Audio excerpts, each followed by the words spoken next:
Oh, no, good. So we're going to start with Maria Turner from Community Development, and she's just going to introduce herself and maybe just explain why you're here. Maria Turner. I am currently the Director of Community Development, and our department would touch projects such as this one in two of our divisions. One is our planning division. That's the one that will process use permits, design review permits, things like that. We analyze them for consistency with our zoning code, our general plan, our local area plans.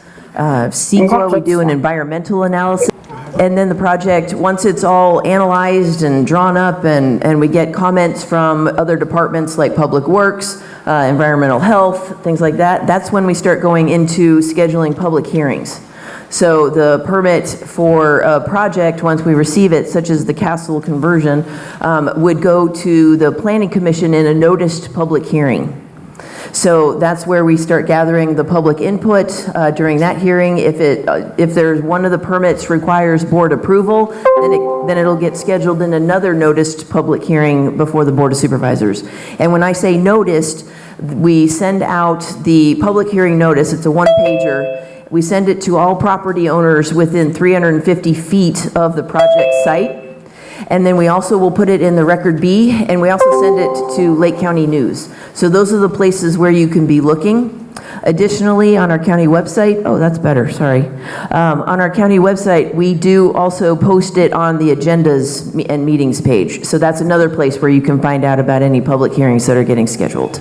After a development permit is approved, then we also work on the building permits through our Building and Safety Division. Thank you. That's why I'm here today. Thank you. Thank you, Maria. We also have Brock Falkenberg from Lake County Office of Education, and if you'd like to do a brief introduction and explain why you're here as well, that would help. Thanks. I'm Brock Falkenberg, Lake County Superintendent of Schools, and I'm honored to be here tonight.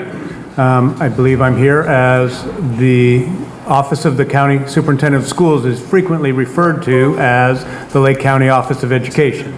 So the Lake County Office of Education is listed in the grant for our work around supporting homeless youth. And EJ, we'll have a chance to talk more later, right? Yes, yes. So I believe that is why I'm here tonight. Thank you, Brock. We have Thomas Jordan here from Scotts Valley Band of Pomo Indians, and then we also have Gabe Ray as council member from Scotts Valley. So good evening, and thank you, Supervisor Crandall, first of all, for organizing this event, and thank you all for taking the time on a Friday evening when I'm sure you wanted to be thinking of other things to come out and hear about this project. As Supervisor Crandall said, I am Tom Jordan. I am the Tribal Administrator for the Scotts Valley Band of Pomo Indians, and I will be speaking on their behalf tonight with more detail about the program and soon to come. Good evening, everybody. My name is Gabriel Ray. Director Crandall said that I'm a member of Scotts Valley Band of Pomo Indians. I'm just here to listen and also, listen for and take any suggestions back to my tribe for consideration. Thank you. So what we're going to do is we're going to do a brief intermission. We've covered the introductions here. I know Ms. Hussey from the granting agency was going to give a presentation and speak, but I can, while she's doing the Andrew Beath, I'll have her call in, and I'll put her on the phone as well. So, and then we'll go from there. So, thank you for bearing with us. I understand you're ready to move forward with this, and we apologize for the difficulties. Thank you, Supervisor Crandall. Yeah. Thank you. All right. Supervisor, Yes. maybe you would want me to go first and change the venue if you can't get the others on. You want to start?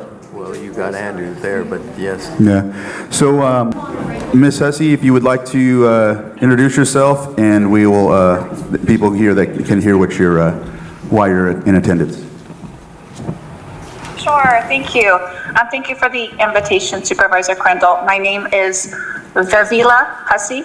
I'm an individual with lived experience, and I'm serving as the tribal liaison for the California Interagency Council on Homelessness.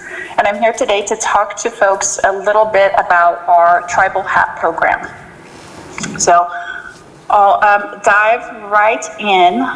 So the The Tribal Homeless Housing Assistance and Prevention Program, which we call Tribal HAP, is a grant fund program designed with and for California federally recognized tribes to prevent and address homelessness in their communities.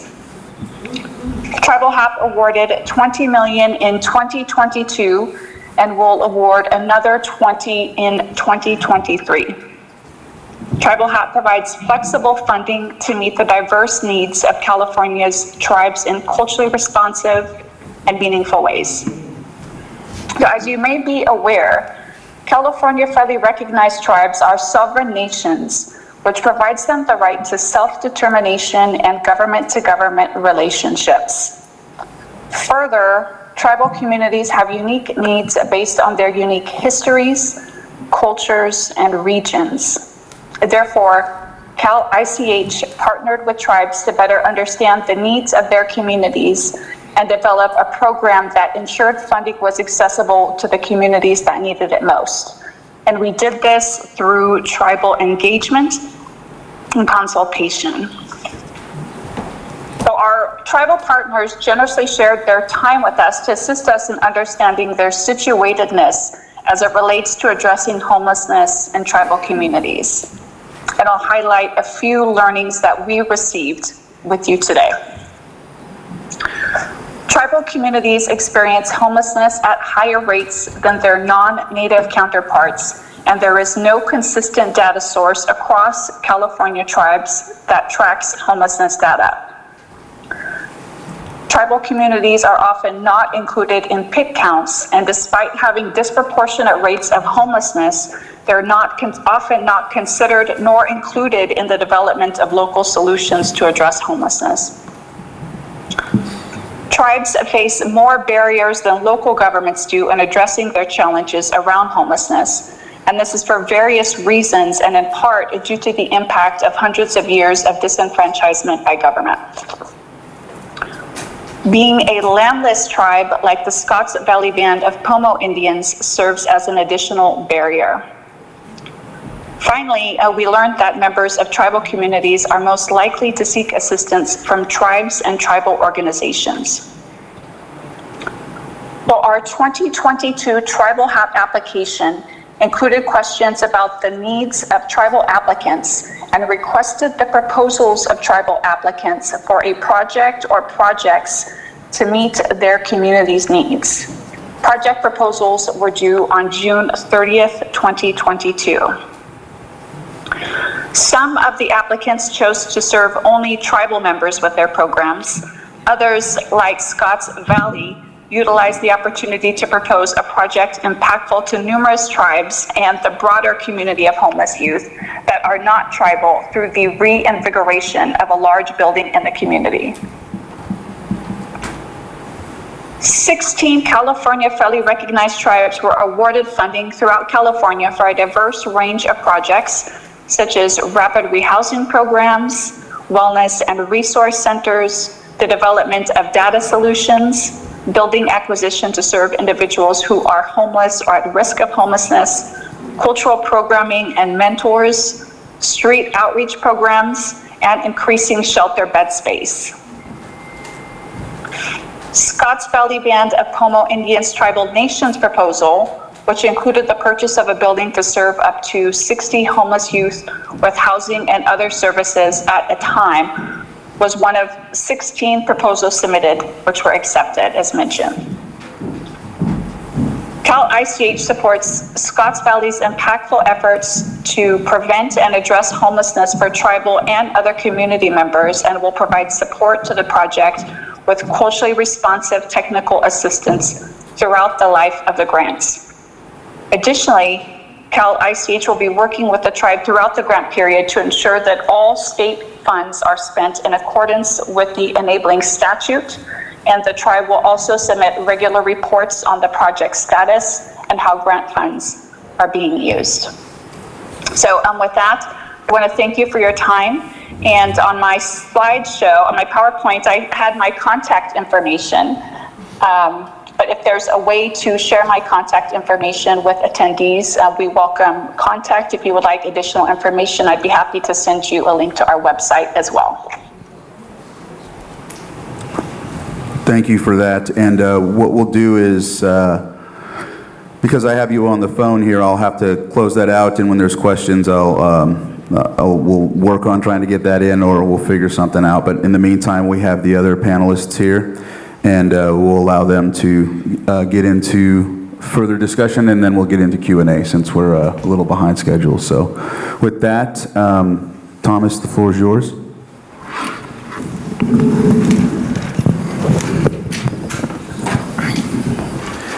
Thank you, Supervisor Crandall, again, and thank you all for being patient. Technology is a marvelous thing for some of us think, and some of us also think that it's kind of not such a marvelous thing. And tonight I think we kind of experienced the best or the worst of both worlds, both the best and the worst. And I'm glad you're able to stick it out and not give up and walk away. So I appreciate that. Vivilia gave you a very clear understanding of what the overall program or the grants were that were funded under this project. The Scotts Valley grant that she talked about had a very simple vision. It was a vision that is carried by the tribe, and that vision was to provide a services program to underserved, underprivileged youth between the ages of 16 and 25. That service program would include counseling, preventive health care, mentoring, education services, career development, and yes, permanent residency, something that we don't have. You heard Vivilia talk about the term homeless, and the grant was specifically using that term, and when you write a grant, you have to blend both what you want to do with the words of the grant. It's kind of an art and a skill put together. We defined in the grant homeless by the definition of the McKinney-Vento Act, which is a federal act that has a much broader definition of a homeless youth. Each year, the LCOE staff, and correct me if I'm wrong, Brock, but it's my understanding that they do a McKinney-Vento count in all of the schools to develop which of the students qualify or fall under the McKinney-Vento definition of homeless. And that number, as I recall, being on the Children's Council, which is the lead agency in the county that orchestrates with the LCOE staff that count. Years when I was on that council, I recall numbers of in the area of 300, 360, 370 children between the ages of elementary school all the way through high school who are homeless. Our grant, again, is focused on the age group of 16 to 25. That age group was defined in the grant and defined as youth.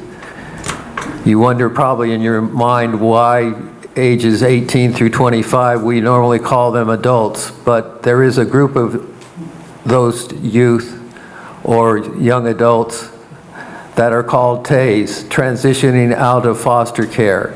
At 18, their program ends, and the foster family usually releases them or leaves them on lets them become independent and on their own, often ill-prepared, not a place to go, not a program really set, not anything to really continue on and continue with their program. So that's why this particular grant, the HHAP grant that Vivilia talked about, included that age range. And we felt that that was an age range that was manageable. Again, the definition under McKinney-Vento is a much broader definition of homeless. We often think of homeless as someone who is on the street using drugs or has other kinds of issues. The McKinney-Vento definition is much broader. If someone is couch surfing, they are considered homeless. If someone is doubled up in a family and multi-families are living in the same under the same household, those youth are considered homeless. Those are the youth that we are going to be targeting and working with LCOE to identify and recruit and place in the facility. You might want to ask again, how did this come about in terms of the grant application itself? As Vivilia said, the grant was due on June 29th. Two events happened that kind of aligned what I kind of like to think of as the alignment of the stars. The first was that the recognition that the owner of the castle put the castle up for sale. At the time that he put it up for sale, I didn't think of much or think of anything about it, but then the grant came out under what Vivilia talked about, the Homeless Housing Assistance Program grant. And that grant was specifically targeted, as she said, to a whole host of areas, but was what was known as a tribal set-aside. What the advantage of a tribal set-aside is that only tribes can apply for those 20 million. So I wasn't competing with cities like Los Angeles or San Diego, San Bernardino, Riverside for a $20 million pot. I was only competing among a potential of 107 tribes here in the state of California. And as you heard, only 16 applied. So we saw those two opportunities, but we realized that our homeless population in this county for Native Americans would not suffice or be large enough to accommodate or fill 60 beds in the castle. So we expanded the definition of that concept, as you heard Vivilia talk about, to include all homeless youth eligible here in the county, not just Native Americans. And so that is also what is going to happen. We have lots of steps to go through. You heard Maria this afternoon or this evening at the beginning talk about a planning process. We still have to go through that. We have to have that completed before we can finalize a sale of the purchase of the castle with the owner. We don't know how long that process is going to take. It's not going to be something that's going to happen quickly. We have to have an operating plan developed after we do a renovation program, because if any of you have been in the castle, half of it has been renovated under the direction of the county prior to release and selling it to Paradigm College or Marymount College, I think was the first college that was there, and then followed by Marymount. The county did a lot of renovations on half the project, but all of the living quarters need renovation, and those renovations will include electrical working, modernizing the electrical system, modernizing the plumbing system, modernizing the HVAC system, and modernizing the kitchen so that we can have a program of serving meals.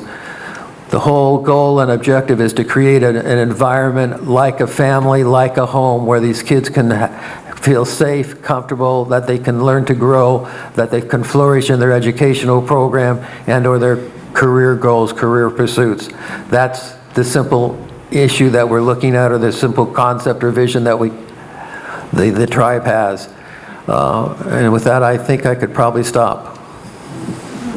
And so, just real brief, Sam and I are going to conduct another meeting to follow up with this, since this has been a difficult situation with other attendees, but we're going to continue on with the Q&A and whatnot. We will do that at the chambers. We were going to do it at the chambers, but we felt like doing it here so everyone can be in attendance. So we'll get that information out to follow up with more dialogue, but in the meantime, we'll continue forward with who we have here. So with that, I think we can move on to questions and answers. May I do a brief? Yes, please, Brock. Again, I'm Brock Falkenberg, Lake County Superintendent of Schools, and before I begin, I just want to remind everyone in the room the mission of the County Office of Education is to foster student success through service to students, schools, and the community. So that includes everyone in this room.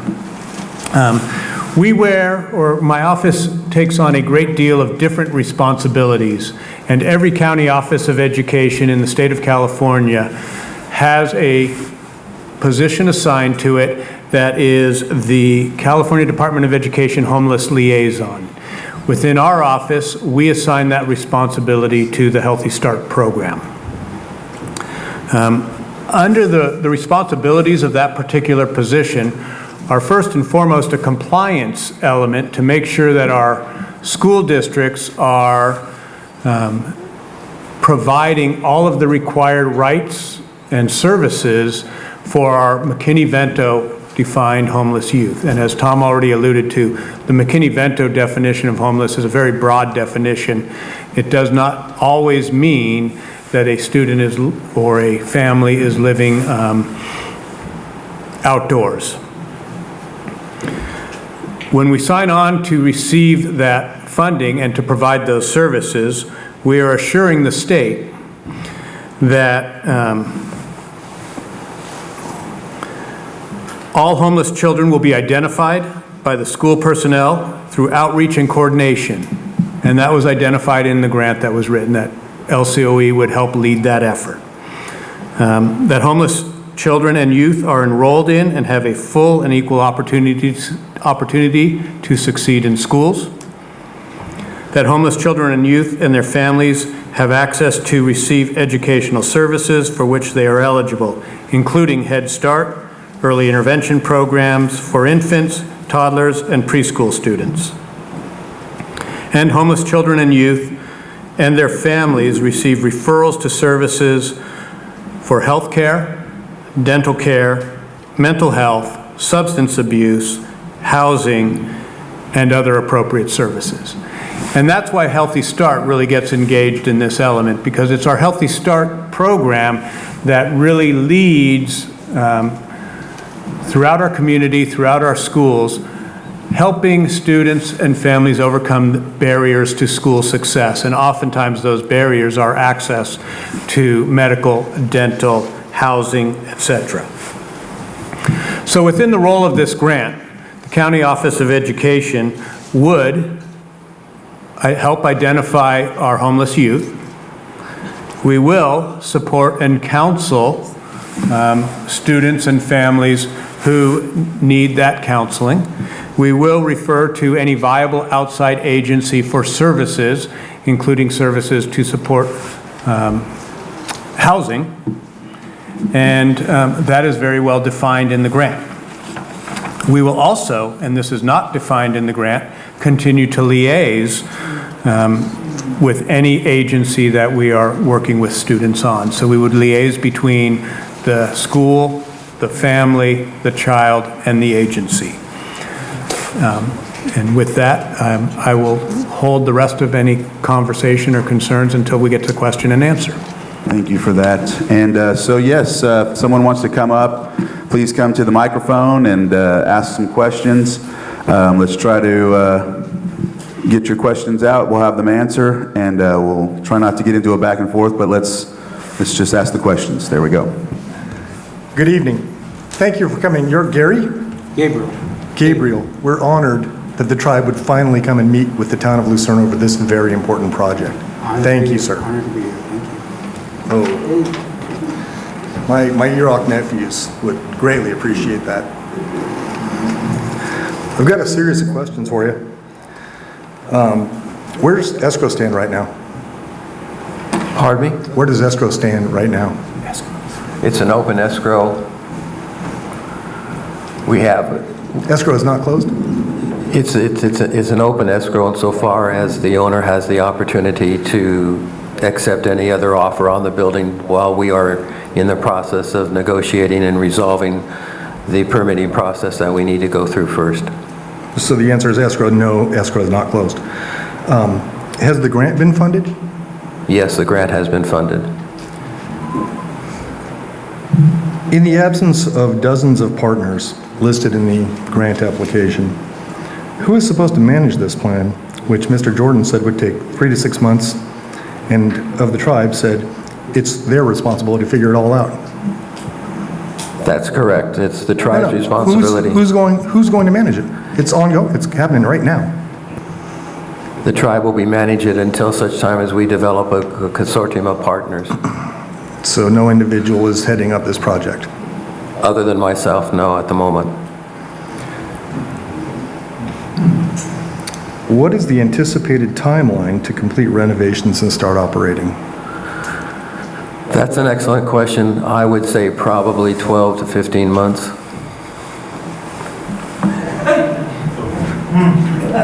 Have any agencies confirmed partnership, and who are they? You've heard that LCOE is a partner. No, I haven't heard Brock say that yet. What he said at the board meeting is that they're not partners, and you apologized. So is LCOE a partner, Brock? We are a partner in the sense that we will fulfill the obligations that we have already signed on to do. Which are those state obligations? So the grant said you're the primary partner. Are you the primary partner operating the I facility? am unaware as to what the word primary means in that capacity. It was in the grant, and it Absolutely. stated that LCOE would be the operating partner. Oh. Let me Clarity try- on the operating side is LCOE cannot operate the facility regardless of where that facility is located. Thank you. So the answer is no, LCOE is not the primary partner. Let me try to explain the grant concept for you so the audience understands. Again, when you write a grant, it's a combination of an art and a skill. And so what you're trying to do is you're trying to paint a picture for the grantor, which in this case was Vivilla's organization or agency. You're trying to paint that picture to show that you have the capacity and that the community has the capacity to support a program that you are proposing. And so in the grant, we wrote in 3 levels of service provision: primary, secondary, and tertiary. We identified our primary partner at that point in time to be LCOE and Healthy Start based upon the kinds of activities that we know have to happen at first. We have to identify the folks. We have to make sure the children and the youth. We have to make sure that they have the counseling services. We have to make sure that they are attending school if they're under the age of 18. And if they're over the age of 18, what program they're going to be going in, whether it's a college program, a community college program, or a career program. The secondary area is demonstrated in the grant simply shows the capacity and the kinds of services that are available here in the community to provide services, and there's a whole host of those. Many of those attend what I alluded to as the Children's Council. Children's Council has been around for more than I've been around in this county, and I've been attending that county or that council for the last 18 years. And many of those, the dream of that council has been always to provide services of better, more comprehensive services to our youth, including permanent resident housing. And so members of that council are aware of that dream, and I've always hoped someday that someone would step up to the plate and provide that type of opportunity. The tertiary was the Continuum of Care, which is an organization or a body that concerned itself primarily with homeless on a whole range of homeless applications. Their 5th goal this year, or recent in their strategic plan, is services to the youth, homeless youth. You're aware that of the dozens of partners you listed, we're still receiving phone calls from people saying, no, not us, never heard of it. Not a one confirmed that you're partners. Mr. Jordan, after we exposed the falsehoods in the grant application, you compelled your attorney, Pat, to legally threaten us as a government body. Are you aware of what that means? I'm aware that our legal attorney suggested that you should stop putting out false information, including calling the situation a homeless shelter when it is not a homeless shelter, when it is permanent We residency. simply used words that were in the grant application, so. Let's let one another talk here and there. The question is, why didn't you just call us up? You know, you send an attorney to try and attempt prior restraint, tell us not to write any more about the project. That's actually a crime here in the U.S. I think writing facts about the crime and declaring your bias I is challenge important. you. I John, challenge you. let him finish, I and then you can challenge say. to determine that anything that we wrote is false, anything at all. You haven't been able to do that. Otherwise, I think I have been able to do that. it's fun to believe your own press. All right, can we get to the end of your questions, please, so We've other people can already ask questions? You almost finished? Who's here from the state?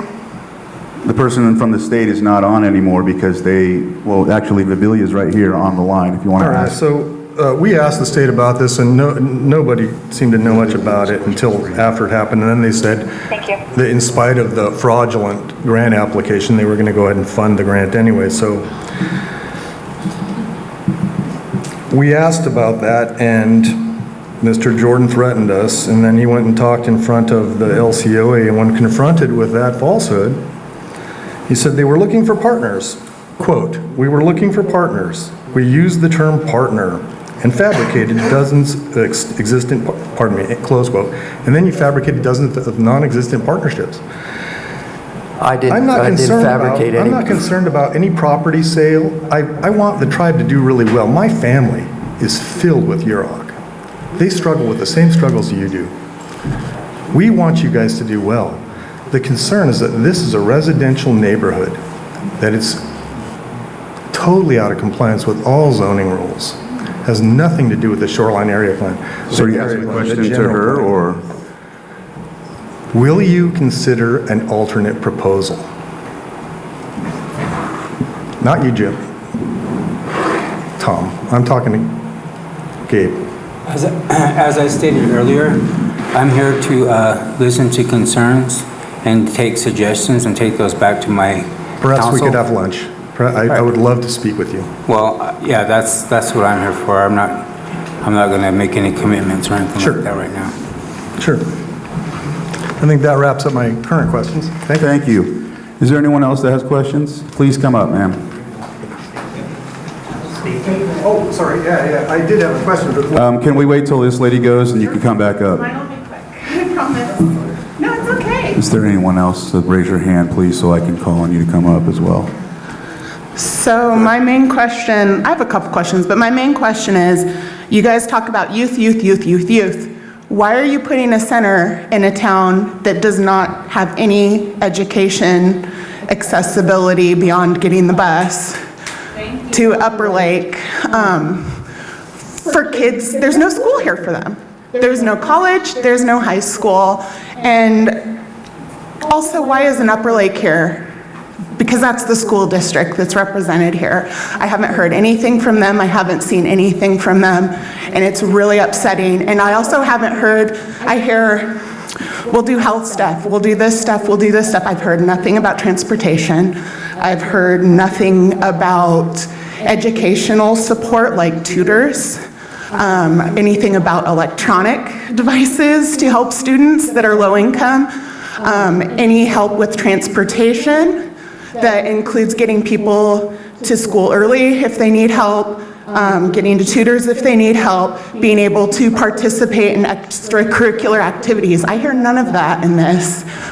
You're putting these kids out here, in my opinion, to fail. You're leaving them stranded in a town that doesn't have any of this education network and no jobs. What are they gonna do? And that's, put the building wherever you want it, but this doesn't seem like a good fit when you're trying to set people up for success and to get them out of homelessness, when you're putting them where there are no resources. And there's very little resources within the county too. I mean, you have to go to Lower Lake, other than some mental health stuff here in town, and a small clinic, everything else is elsewhere. And I'm not seeing that addressed and covered.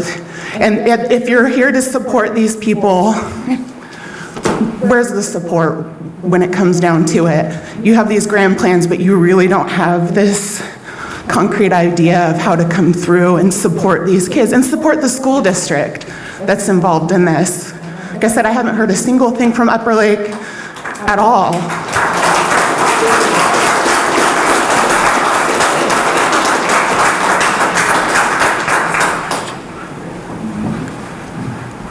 I think there's a question in there someplace, but I think the question has to do with... Was it with, What are you doing for the actual people? If we have an opinion, you don't want it, or Well, what? that's not an opinion. No. I'm asking, where is the school support? I'm not seeing it when it comes down to the very nuts and bolts. We've had an initial dialogue. That's my question. Thank you.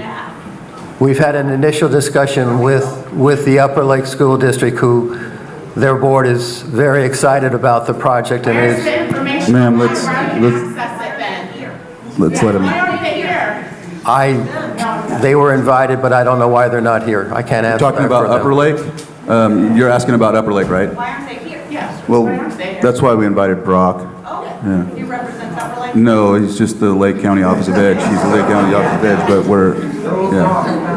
But when we follow up with the next meeting, we can invite Upper Lake if that's what you would like to do, yeah. And again, this is solely for discussion. What I mean by that is, this isn't something the county is involved with. So I know that there's probably been some information. I'm only holding this meeting because of the discussion that's been happening in the community, and I know that people here in Lucerne are concerned about it, so I decided to have this informational meeting so that you have your opportunity to talk to these folks. So the county, again, is not involved and has no authority or anything of that nature about this, so, yes. Sir, come on up.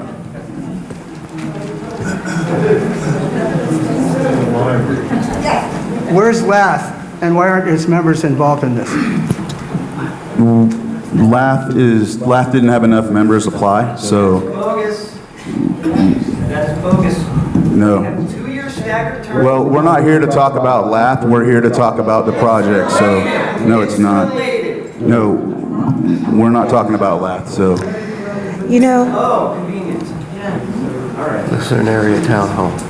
I've been sitting here listening to all of these comments, and literally, I am about to come out of my skin. I'd like to address, or actually, I would like to make a comment to all of you standing up here, sitting up here. It's very hard to do this. It's very hard to come in front of a group of people and speak and try to share information so that people can get what they're looking for. So I'm going to try to do this in two parts, and I'm going to try to do it quickly. So first off, I want to share that earlier tonight, I was referred to as the district supervisor's wife. But I want to be clear. My name is Lori Crandall, and I am my own person. I am educated. I've lived here since 2008. I am a child advocate. I have worked for the county. I've worked for CPS. I have worked for the Hub. I worked at Upper Lake School District, and I'm giving you some feedback. That's okay. I understand Okay, so you can we probably just do let her not finish, want to please? hear it. I understand. But what I do want to say is that when I was working at Upper Lake in particular back in 2015 and up until even this time, we have a lot of homeless youth that are here. I worked with a child who was out of her house at the age of 14, and she didn't have any place to go, and she was sleeping in the graveyard. I still have other kids that I'm working with right now. Recently, there was somebody who was 17, and they didn't have a place to go, and they're protected under McKinty-Vento. There was no place for these children to go. But I do want to make some suggestions to the tribe, because when these kids are out there on the street, and I know, Brock, you know, because we know the numbers, they don't have a place to go. They don't have a place to lay their heads or to sleep or to be safe. But I'm proud of this opportunity, and I really hope that you guys can pull it together and make it happen. And I hope that there's various people that will volunteer and do the resources. Right now, in our county, we do not have. Can we just let her finish? Please, can we wrap it up? We do not have a shelter for any youth under the age of 18. So if there is a shelter and you're homeless and you're under the age of 18, there's no place for you to go. And I understand people don't care, because people really don't care about tribal youth. But I care about them. Can we move on now? But I do want to say that I suggest strongly there is number one, there is a program called Pathways from Mendocino College.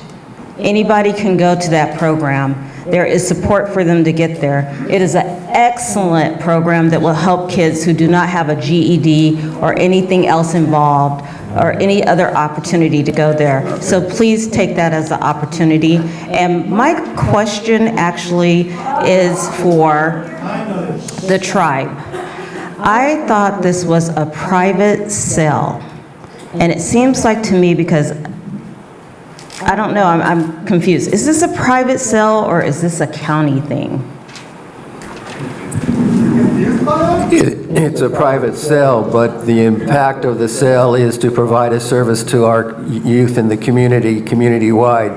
So it has that community characteristic or component to it that cannot be ignored. Sir, come on up. Thank you. My name is Doug Frediani. I live in Lucerne. I'm part of the community in Lucerne. I'm not going to make a long-winded speech like the person before me.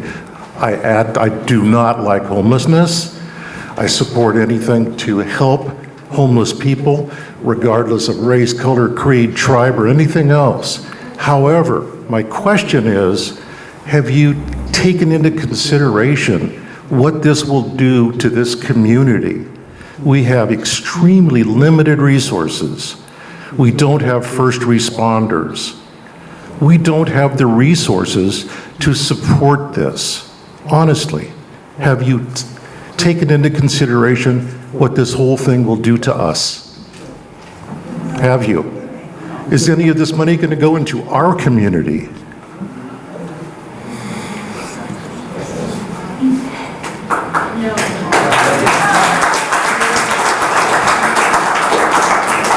If you have youth from your community who are homeless, then the money would go to that component. There's other homeless people here too. But Okay, we're not homelessness is a Right, it's a but worldwide problem. Right, but okay, there's- and I sympathize with it. I fight against homelessness. I give what I can. I do what I can. However, what are you going to do for this community, for me, for all these people, my neighbors? What are you guys going to do for us? We don't have the resources to support this. How are you going to protect us? The program is for the youth of the community, community-wide, so we don't have something that is for the residents of Lucerne per se. I don't know how to answer the question to protect from what?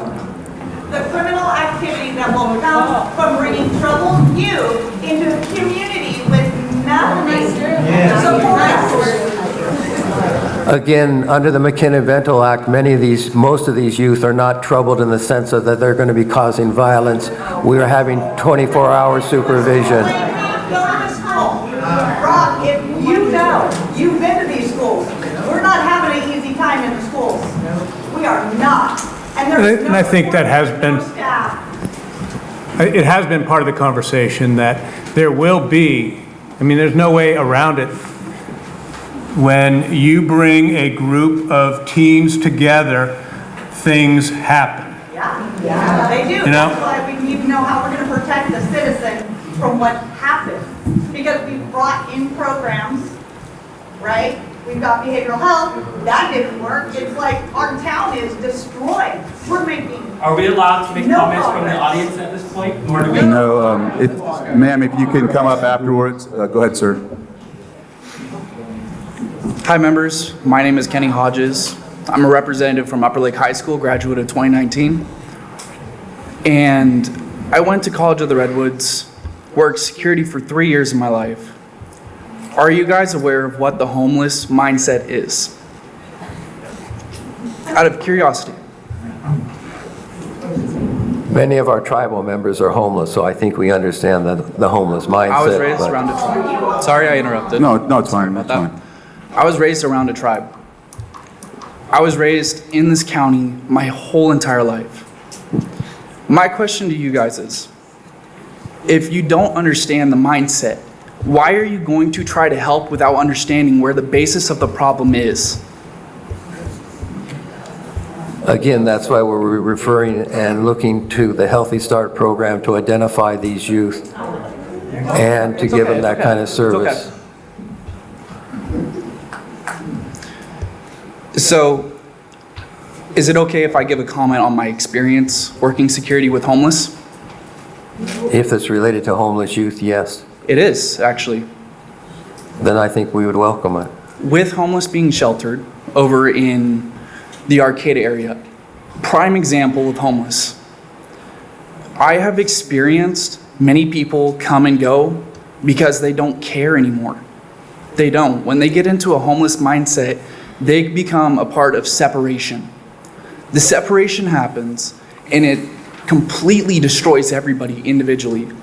I've seen people completely break down and just lose it. Whether it be youth, a full-grown man, a full-grown woman, whatever you want to say.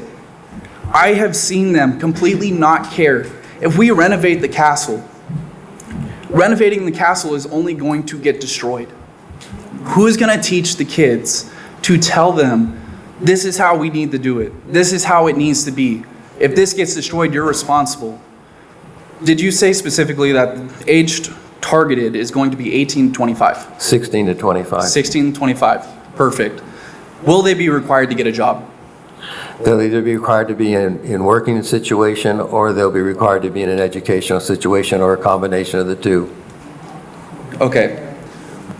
I'm pretty sure that's all the questions I have to ask. So, And again, the definition of the homeless youth that we're looking at is under the McKinney-Vento. We totally understand that if someone is currently out on the street, enjoys the lifestyle of being out on the street, are not going to want to come into a permanent residency situation where there are rules, where there are expectations, where there are responsibilities to take care of the things that you've indicated.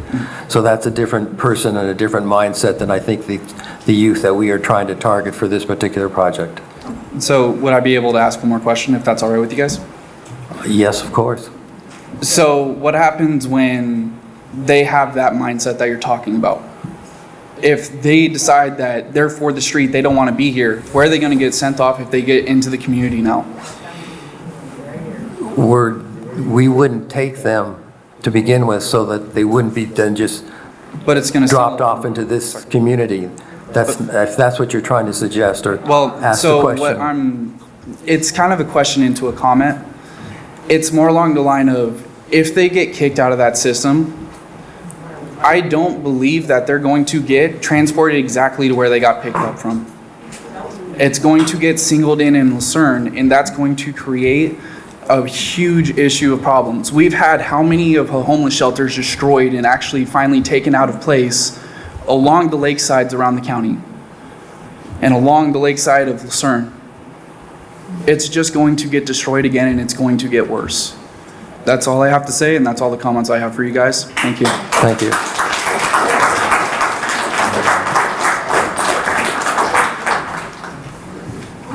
All right.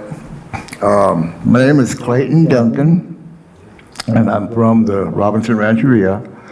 We came up here about 1979, and my question is why? The reason I'm asking that question is when we first came up here, the county, the reclamation district, and the board of supervisors were against us. Said, no, we don't want those crazy, drunken, no good alcoholic Indians staying by us. That's what we heard. So we invited them to a meeting. We asked them why. Why can't we be neighbors to you guys? They gave their answers. And it seems like we've been here since 79, 80, 81. We started building the res. And I started seeing things in the county I didn't like the mascot making fun of us, putting us down, cussing us out, disrespecting us. So I had to go over there and work and change it. But there was a lot of people there saying, no, don't do this and all that. And it seems like every time we come up with something to help our people, the county says, no, we don't want you here. We don't want you doing that. Oh, what about us? Well, God, you guys got all our land. You guys got everything from us. This is Shikam. This is my great-grandfather's land. This is where they lived for thousands upon thousands of years. I'm a monitor for the tribe. I found teeth over by Morrison Creek and right by that restaurant, Gilligan's Island or something. We found teeth and mandibles there from our people. And I don't hear in all these meetings I go to like this, I don't hear anybody say, hey, can we help? Let's make this work. Let's help our homeless children, whether they're green, yellow, or purple. I don't hear none of that. I just hear anger. I hear negative energy. And that doesn't sound like it's coming from the Creator. And, you know, when is this superiority? The doctrine of discovery says this is for the white men that have land. Well, whose land did he have? You know what I mean? And so, when do we get that respect as Native people that have been here for 25,000 years from our community? When do we get that? Or are you going to hate us forever? Or you don't want to help us? So, that's all I got to say. And listen to KPFZ if you want to hear some more on Saturdays at 1.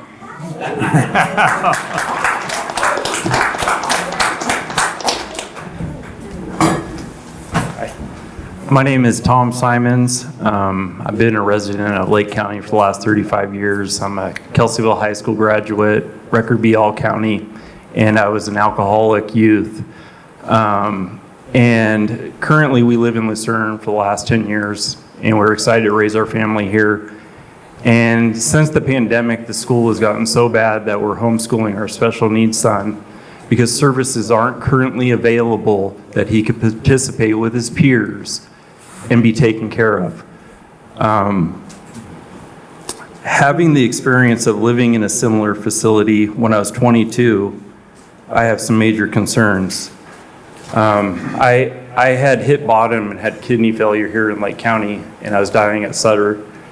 And I got out, and there was literally not a facility I can go to. So I ended up going to the Salvation Army in Lytton Springs. And it's extremely similar to what the castle is, except it was made out of concrete, and it was miles outside of the town.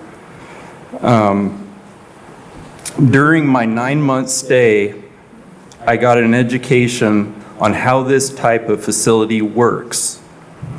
Being generous, there was only about a 10% success rate, meaning 90% left the facility in a short amount of time. It was a constant revolving door. Within these homeless youth, there is a high probability of individuals that are mentally unstable, drug addicted, and sexual predators. This facility, being next to our elementary school, is a horrible idea. My question, with the homeless continually coming and going, how does the Scotts Valley Band of Pomo Indians and the Lake County Office of Education plan on ensuring the safety of the elementary students that walk by this facility on a daily basis?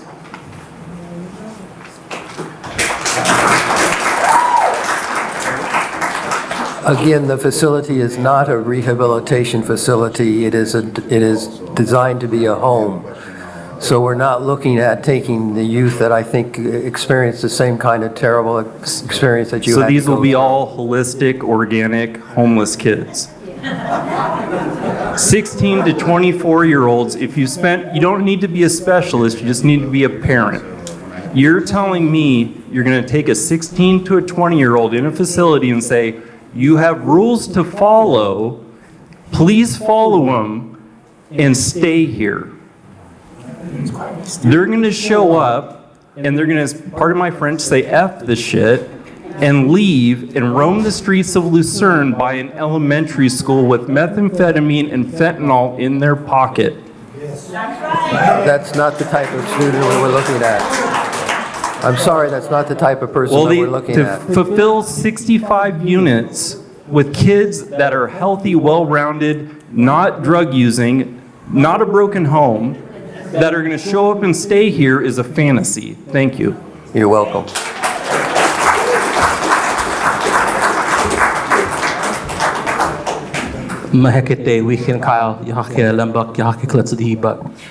Thank you to everyone for taking the time to be here, and thank you to our elders for allowing me to come and speak. I have a few questions for both the tribe, and I don't know, are you part of the representative of the non-native community or the tribal community? I just am the director of the Community Development Department. Thank you for being here. It's heartening to sit here in this room and to know the history of at once we were called uncivilized people when there's a lot of disrespect when people are speaking. So I want to say thank you to everyone that has been respectful to listen, because I believe that's why we're here. I would like to ask the tribe, is there any other program in the county that is providing these services on this scale here?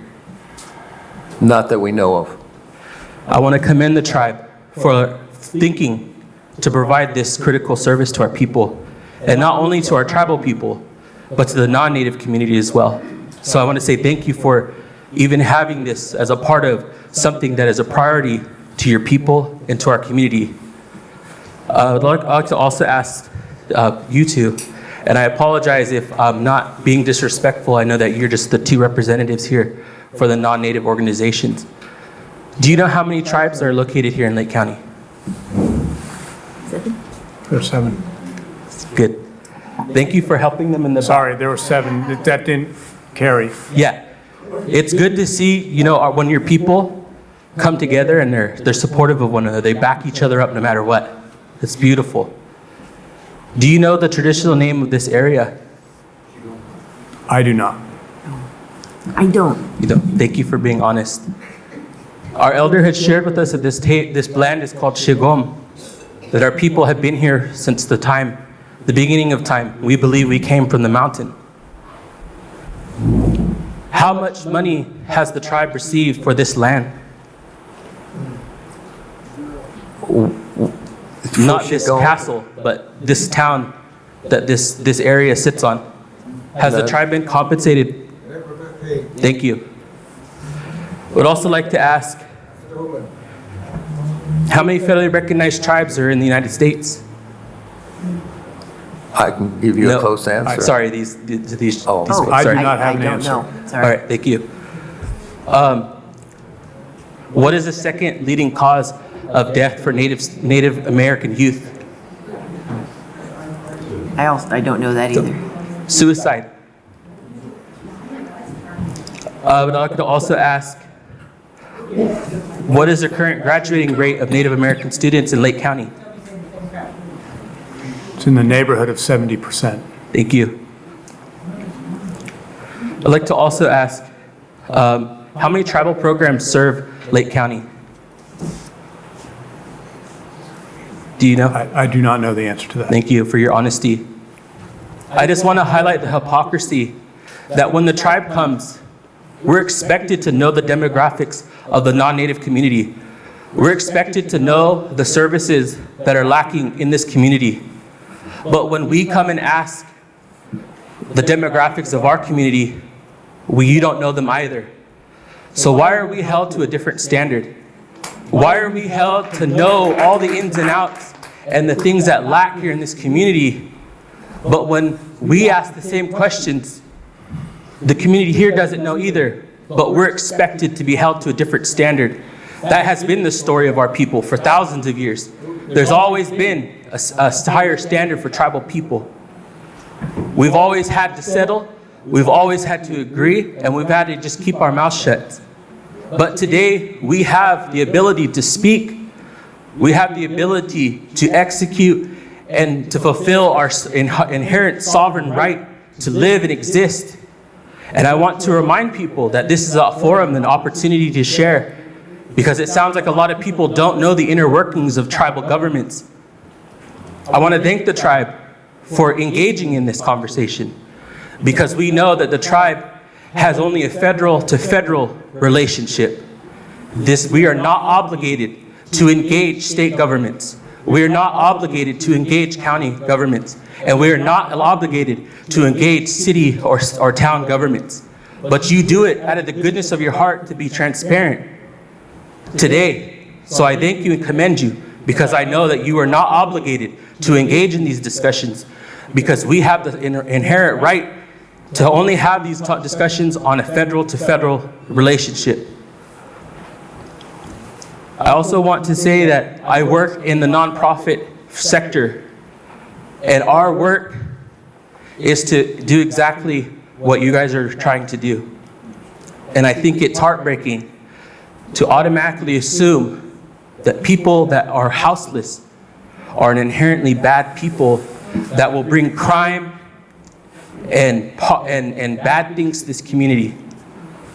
I think we need to have broader discussions as a community and engage tribal people so that we can bring our resources and our sovereignty and our strong voice that we have with the federal government to bring resources to this community.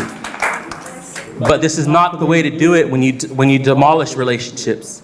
So again, I want to thank all four of you for having the courage to come and show up to be here and for asking these questions. And again, I mean no disrespect by putting you on the spot. And I appreciate you guys for being honest and being willing to be here to listen. And I want to thank everyone again for coming and being here. Thank you. So you're going to go right. I have Andrew Beath on, the owner. So, and then once he's finished, I'll let you go next, okay?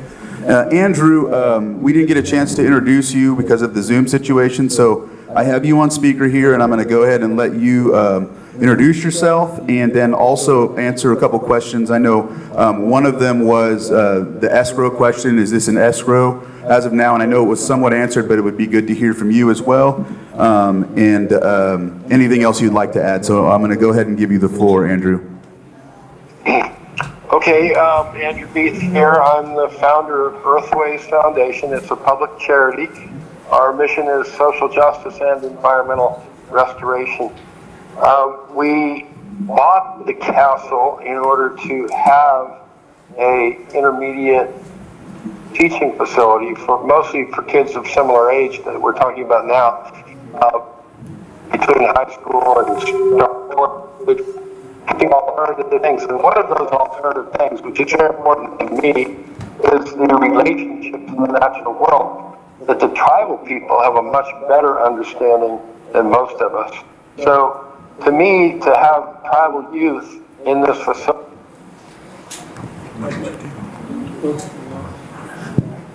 No.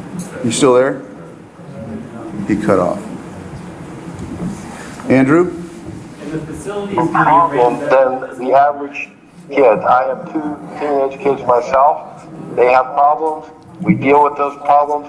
What the tribe is asking is to give these kids more support. If they don't have parents, some of them, give them some support so they can deal with their problems. Make them better citizens. Allow them to blossom and to help the community that they grow up in. And part of their growing up would be in Lucerne. They're not going to take resources from Lucerne because they have their own resources to carry out this program. They're going to be bringing resources from federal government and other grants into Lucerne to operate the facilities and to help the kids. Those resources are going to support a lot of the businesses in Lucerne because those are the businesses that will be coming to help the kids in the castle. I think it's a great use of the space, and I'm delighted that it's a possibility. I think that the wisdom that Native Americans have can help the Lucerne community understand life and living and relationship in a good way. I've done a lot of sweat lodges with Native people, and I know that wisdom is valuable. So to me, this is a great opportunity. Instead of seeing it as a potential negative thing, look at the positive possibilities of it, and that's the way I see it. I think it's would be very beneficial. I think the youth that come there are probably good people. There's no reason to think they're troubled people. They might have had a difficult bringing up, but there's an opportunity to help with those difficulties and to share the tribal community with the Lucerne community in a beneficial way. So Andrew, one of the questions was about escrow and what that situation is if the sale's taking place, and if you could answer that briefly.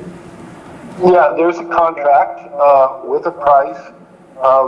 We've spent a lot of time addressing the contingencies in the contract, like examining the building and making sure it was suitable for its uses. And the grant has been made.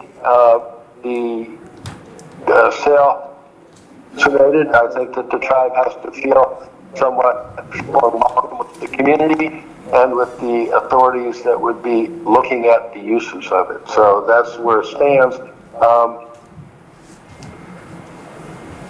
Hopefully those issues will be resolved. That's part of the reason for having a meeting and try to make people beneficial, not the mental thing. There are a lot of groups running around Andrew, you're breaking up. Andrew, you're breaking up. So we're just gonna if we have another question, I'll get it back to you. I'm going to keep you on the call, but we have a lady that has some concerns. So, thank you. I work with youth. I would like to know how we are going to manage these children Because I don't care, you can say they're adults, you can say they're children, whatever you'd like to say. These are children. They group together, they bully, they pick, they fight. I deal with it every day. I know that there's going to be problems, and I'm all about helping kids. I love children. I help them every day. I go above and beyond my job every day. We don't have the support we need, and there isn't one school in this county that can support the needs, counseling. I mean, I hope the tribe can do that. Does the tribe have counselors and, you know, whatever else they need? Because these kids will not be completely IEP free. We have so many kids that have IEPs in this community that we need to know that you can support that. When the funding runs out, because it will, what's happening with these children that we are helping right now? What's happening with them? Where's the extra funding come? We have no money as a country. Yeah, the money's here now. Money was available. Where are we going? Where are we going with this? I think we need to put it out there, in agreement with you, Yeah. that, and even if we look at a college dorm, for example, right? You're talking about some pretty cherry-picked kids getting into a college Acting dorm. crazy. Young adults. Yep. And there are problems. Will be alcohol, there will be drugs, and there will be fights, and there will be sex.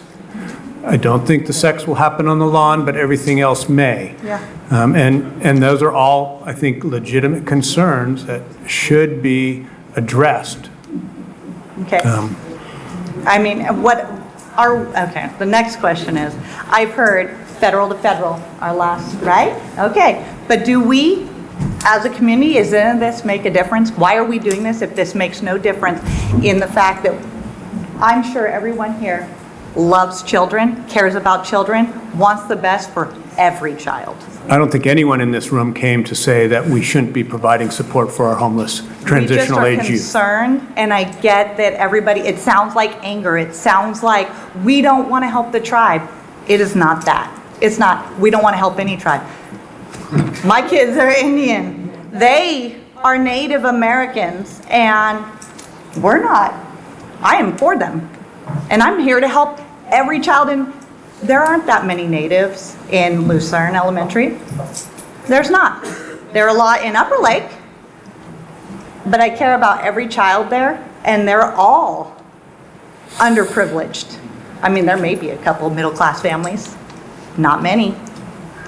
This community is already low income, low help, low support. We can't get help. I want to know, do you already have counselors lined up? Do you already have people to help those children that are going to be in this building? How long is this lasting? Because the money runs out, and then these children, young adults, are left homeless again with no support. And that upsets me, because it won't last. It never does. And all these people collect money, collect grants, and abandon children again. And I'm not for that. So, can you tell me, what do you know about the grants? Gabriel, I'm sorry. So I can tell you that we don't have counselors lined up right now because, as was stated earlier, it's going to be probably 18 months before we get the building up to speed. So that would kind of be pointless to have those people on staff right now. Not on staff, But yeah, of course, we're going to have counselors You're not. lined up. Because where are you going to get them? I'm sorry, not to be aggressive, but yes, for real, because I work with people and I If see you know the that. answer, if you already knew if you know the answer, I do why'd you know. ask me the question? Because I want them to know. You're The answering my answer is question that there from, I'm aren't telling any. you. There are no camps, because I work in the school district. I understand that we Support have. on inclusion in the future? You know that there will be no counselors hired? I'm not saying no counselors in the future hired. All right, go ahead, ma'am. So Yeah. there is a shortage of counselors in our community.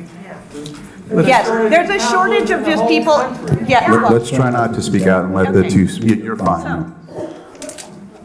I am all for counseling. I'm for helping them speech pathologists, whatever you need to bring to this community. I want it here. I want it for every child. I want it for every homeless child, every kid that is under your homeless grant. But it's not a reality in this community. And I would be all for you guys taking this anywhere that this stuff is available. But it's not available here. And I want the money to back it up. Let's be real. There's not money to keep going. You're going to spend all this money rebuilding this building, and then the money's gone because it always takes more. It always is more than expected. And the money's not going to the kids. This money's going to build a building. Let's put the money at the kids. Let's start now. Sorry. No, but you're yeah, fine. that's real. Okay. That's my heart. And I love children. So I am here for the kids. And I'm here for the tribes. Like, I want you guys to succeed. And I'd love to see this. You guys are doing great things for this Upper Lake community. I believe that. But you don't have a plan right now. We'd like to know. So are we just out, like this is already happening? Because I did hear federal to federal. And are we just having this conversation for no reason? Or is this a real discussion that we're taking into account? Can I give some insight Yeah. onto that? That's why we asked Maria to come, because even though this discussion is informational and we're talking about it, there's a process if this is going to go through, and it was stated that there would be a permitting process, and that's exactly where the community has that's where their voice will be heard as well. And that's in regard to zoning. And I don't know if you can elaborate on that for me, Maria. I'm happy to speak about general permit processes, as well as like really focusing on the opportunities for public input in our public hearings. I can't speak to the project specifically because I don't have an application in front of me with a project description. But during my introduction, I talked about the noticed public hearings that have, and how you would hear about it in the Record B or in Lake County News, or if you live within 350 feet of the project site, you get a direct mailer. One thing I forgot to say is we also send mailers to anybody who requests to be added to that list.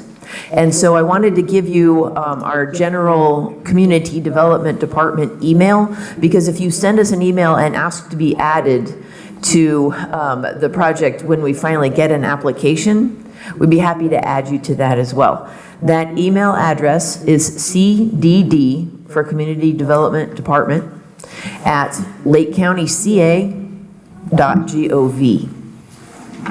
You can also call us at 707-263-2221, or you can just stop by the third floor. Any way that you want to communicate to us the request that you want to be added to an email notification list about this project, we are happy to accommodate that request. Thank you. Thank you guys for your time.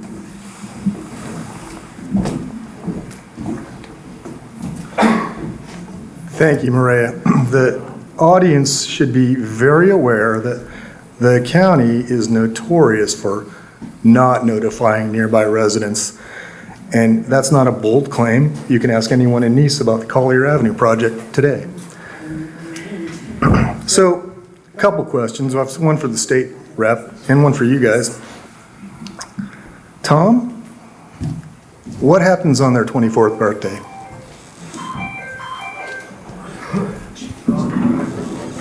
I think the question is what happens on their 25th birthday. There's a clarification sake. Paperwork said through 24, 16 through 24. So hopefully we have developed a transition plan, that they have understood that they will be moving out, that we will be working with them to secure accommodation someplace else. It could be within the county, it could be outside the county, it could be within the state, it could be outside the state.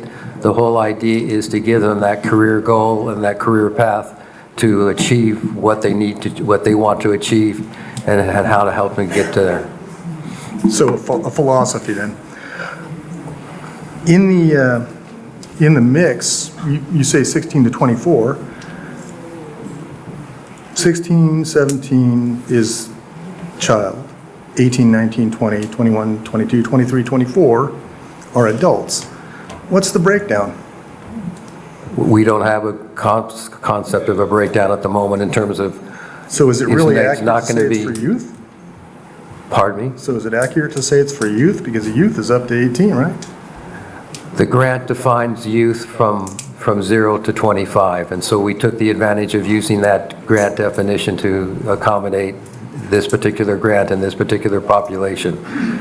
So while you may not think it's a youth, because they legally an adult, they're a youth according to the grant, and so we would be serving them. Yes, basically, many of them will be young adults.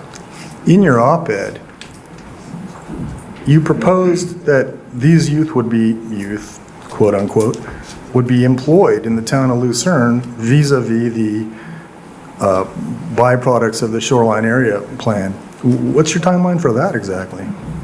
I think we suggested that some of them could be employed here in Lucerne. I think others will be employed other areas.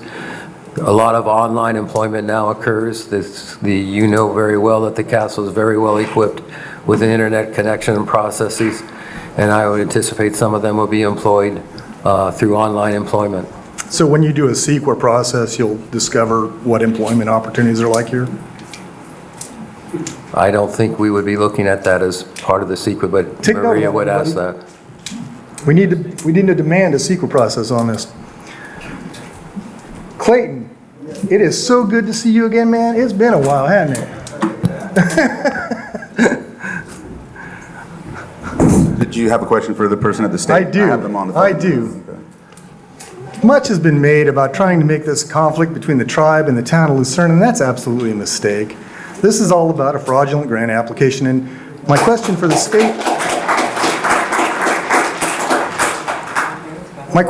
state representative is, how are you guys going to support your due diligence that gave away a grant based on lies, and who's going to pay the toll for that? So Vavila, that question, if you're still on here, please answer. I have the microphone to you. Thank you. So it sounds like there are some allegations and assertions within the question. What I can speak to is to our program and our application process and what we accept at Tribal HAP. So the Tribal HAP program's application includes a proposal for a project or projects, and proposals are plans. The nature of a plan is that it has not yet been executed. It is not uncommon for plans to be modified in grants, particularly with such a large project. And we are here to support the tribe as they need to modify where necessary. Thank you. So dozens of partners listed in the grant denied any knowledge of that.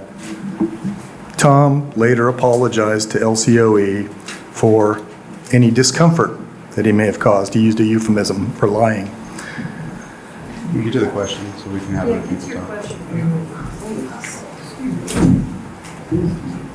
Does everybody know how to look up and make a report to the Office of the Inspector General? I recommend you do.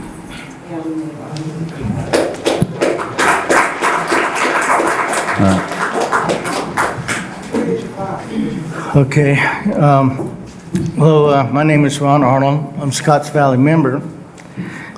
Got a lot of questions or answers that we tried asking and couldn't find out, but I'm glad some of them were answered here.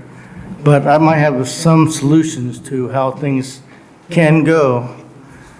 When the fires happened, I had to stay at a homeless shelter, and I stayed at Seventh-day Adventist for 5 months, and they had blankets, they had places to sleep, you could shower there, but they brought in, the first 2-3 weeks, they brought in people who were counselors who volunteered their time to talk to people and ask them about their pills and how things are going and what they needed, and so they were able to help them with that. And then they discussed what they were doing, where they were sleeping, their alcohol content, and they ran it pretty. They had volunteers all night who did walkthroughs and everything and made sure people were sleeping. It was run pretty good, and those were volunteers. and they went over everything as far as going, but there was nobody paid. No, and our tribe, as you guys know, you guys had security guards or people who didn't have no problems. You had security come there to keep us out, even though we were doing nothing. And so now we having trouble with, we got to get these people, we got to know what's going on with their drugs, because youth out there, they do drugs. That's a lot of them. That's why they're homeless. And you got to talk to these people. You got to look at their history. You got to get their medical and all that. It's not going to be an easy project to get all that information because it's private and they're not going to want to give it up. But if they want a place to stay, they're going to have to give up some of their history. And so that's the main thing is we got to keep tabs on these guys. And it's not going to be easy. We either got to get security because we ain't going to find no volunteers.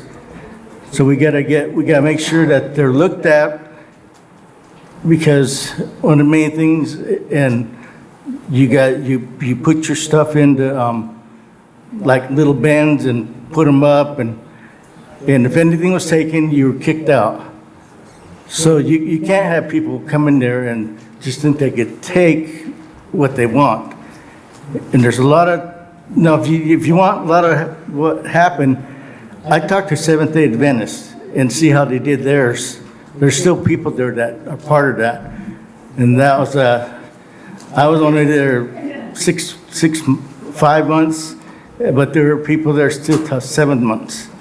And I always thought that one down the hill, the juvenile, was going to be a good place. But now that's out of there now. But I think this is also a good thing. But you got to talk to people who've been there before. And I think Seventh Day is a good start. And they went through everything, especially asking about the medical.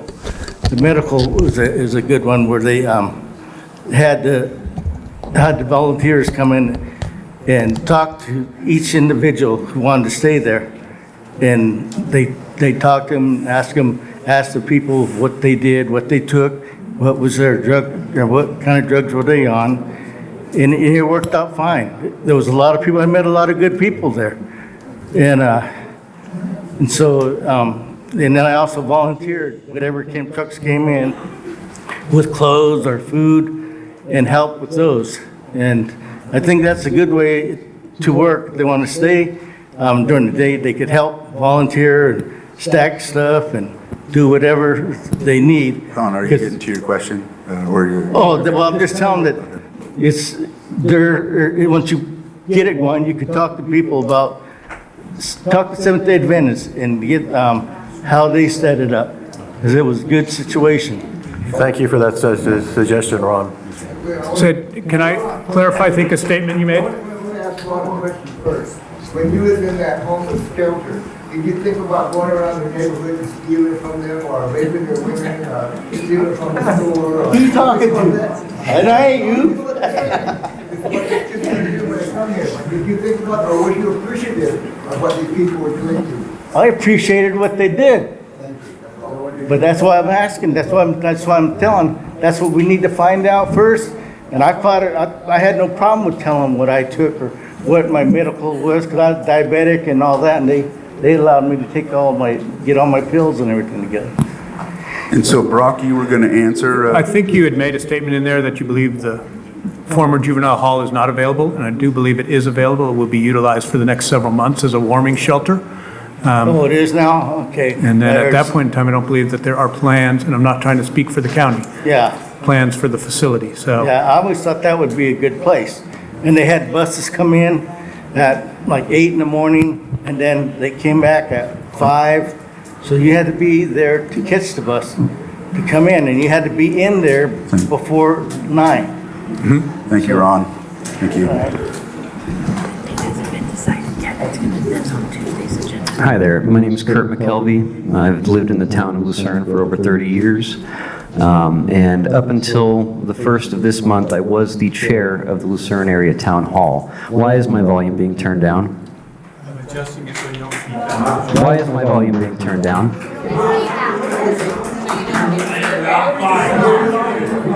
Okay. All right. So, all right. I'll just wait until you're done adjusting here and continue with my question. You're very close to the microphone, and everybody else has been farther away, so I had to adjust. That's fine. Okay. So, my question. Actually, I have a series of questions. First of all, to the Community Development Department. So you said there's no currently not an application in front of you. Is there any pre-application or anything like that? We have not received an application for it's called a pre-application development meeting. Okay. Brock, first of all, thank you for attending. And also thank you for speaking with me back in December on this. I appreciate your time. And my question is, when I spoke with you in early December about this, the grant application had already gone through, and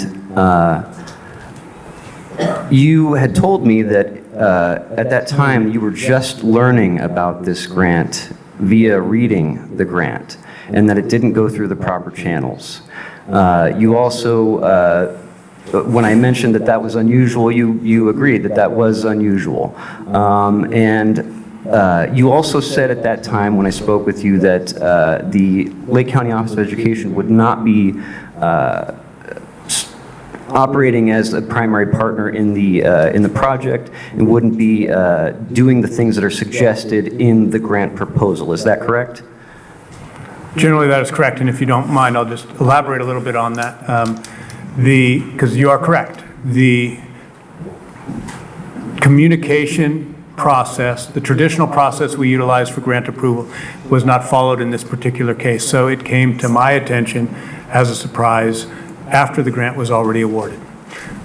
We're not the fiscal agent. The Scotts Valley Band of Pomo are the fiscal agent.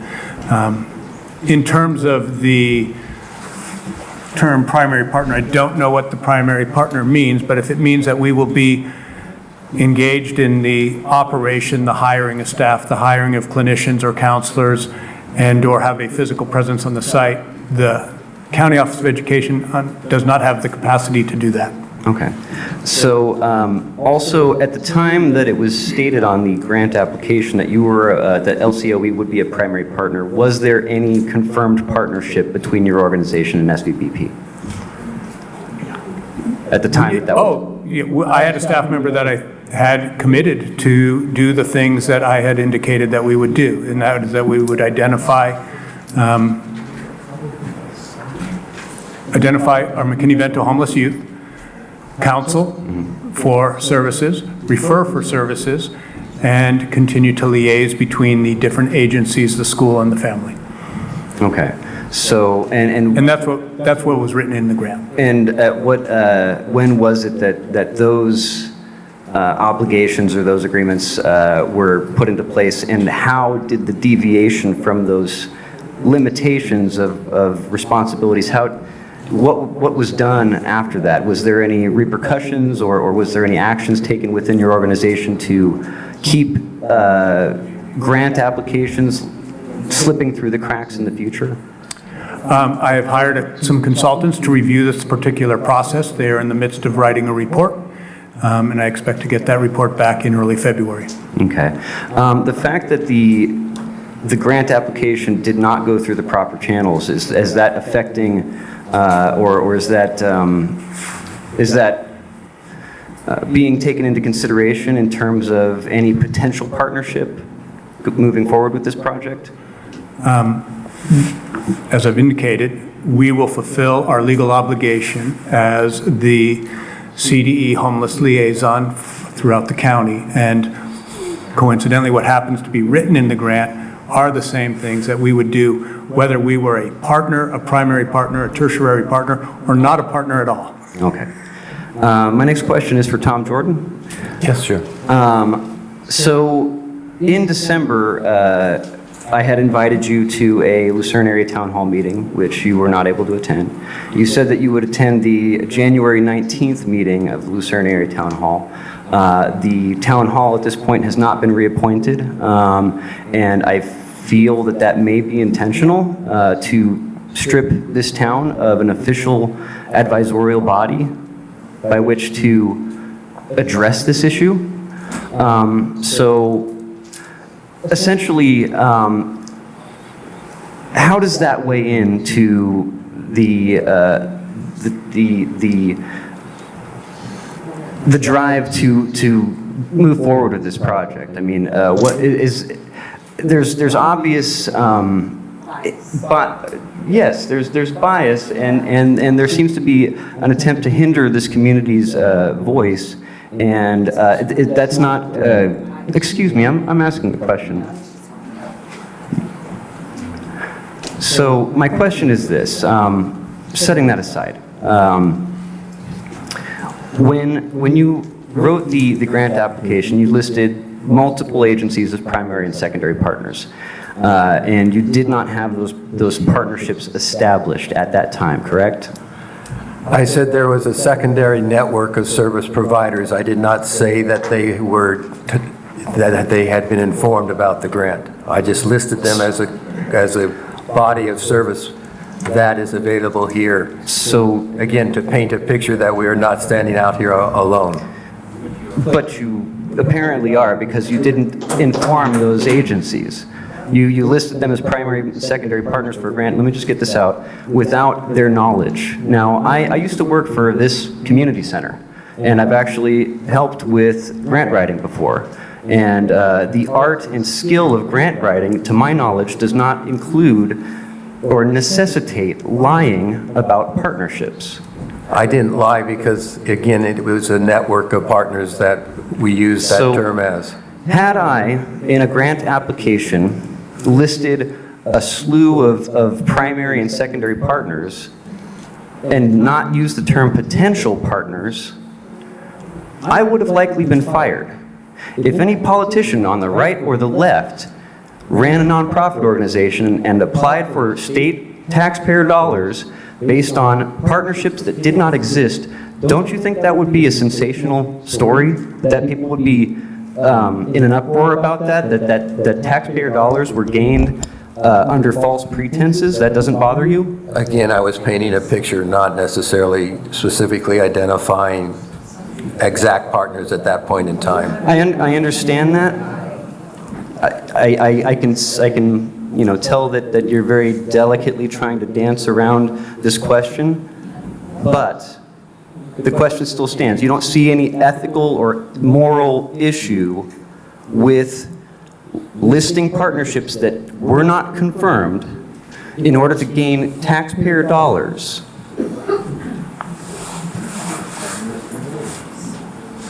Is there a question there? There was, yes. Do you see no moral or ethical issue with that? No, I don't.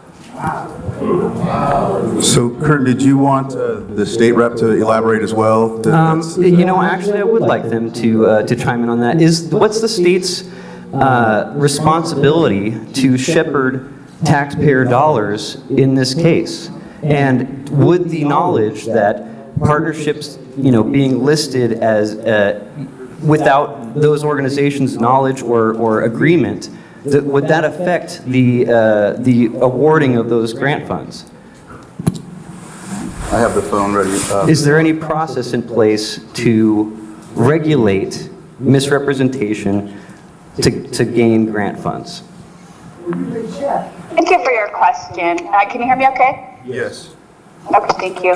So I can speak to the Tribal Hat Program. That's what I'm here to speak to today and represent. And what I can share is that our program requires a proposal, and the nature of a proposal is that is a plan that has not yet been executed. And so Tribal Administrators Jordan's reflection that there are partnerships for this plan was not a lie, and the tribe still remained eligible for our program with their proposal. So you're suggesting that a proposal doesn't need to have any basis in fact, is that correct? I simply stating that our program requires a proposal, and a proposal is a plan, and that when we looked into the issue, we found that the proposal continued to meet our program eligibility. Okay. I have another question for Mr. Tom Jordan. So the assistance is going to help people from the ages of 16 to 25. So what happens to, you've already said that your plan for those homeless people, once they leave the program, is, you said that you would hope that there would be plans in place for transition. So that's your plan, is to hope for a transitionary plan? We would be working with each one individually to create a transition plan for that particular individual. Okay, and that transition plan has not been established or conceptualized yet? It would be individualized for that individual, so the idea of it being conceptualized is simply to make sure that it achieves the goals that that particular individual wants. So you're saying that the transition plan would have no preset structure?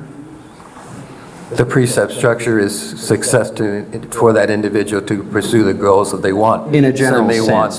Some may want to go on to graduate school. Some may want to pursue education. My question is, some may want jobs outside the area. Right. But my question is, are you going to have a plan in place? So certain questions to be answered, certain, services that you can refer them to or get them plugged into. It sounds as though you don't have that plan. We don't have that plan developed fully at the moment. We will be working with a number of agencies to pull in and develop that plan. And certainly we would want to reach out to Lucerne as well. Okay. Another question Can is... we wrap up? We have some people behind you. Yeah. I've got two more. All right. My other question is, okay, so this is unsustainable. It's going to cost millions of dollars just to renovate the building and purchase the building. It's going to cost hundreds of thousands of dollars a year just to keep this going. It's going to require grant funds year after year in order to sustain this. So it's unsustainable on its own merits. So what happens with the building when the grant funds run out? It's an excellent question. We hope that the grant funds don't run out. We hope that there are other ways that we can have the operating dollars come in. We're already working with HCD to develop a 5-year plan of funding. So if that funding looks to be highly secured, so we have a 5-year operating program in play. We will have a 5-year operating program, and that will give us time to figure out all the other kinds of options that are available for funding a program of this nature, including other funding sources that already fund and support these youth. Okay. Why choose the most expensive building to renovate and sustain rather than a much more affordable, already ready to go homeless shelter that's over in more centralized location, closer to services, the old homeless shelter? So why, I mean, for a couple $100,000, you could purchase that and then expand that building and have that going sustainably by itself. Why is it that you're picking the most expensive building possible to do that with? I'm not aware of the other building that you're referring to. The homeless shelter that was just discussed a few moments ago? And you're really not familiar with that? The juvenile hall. The juvenile hall building?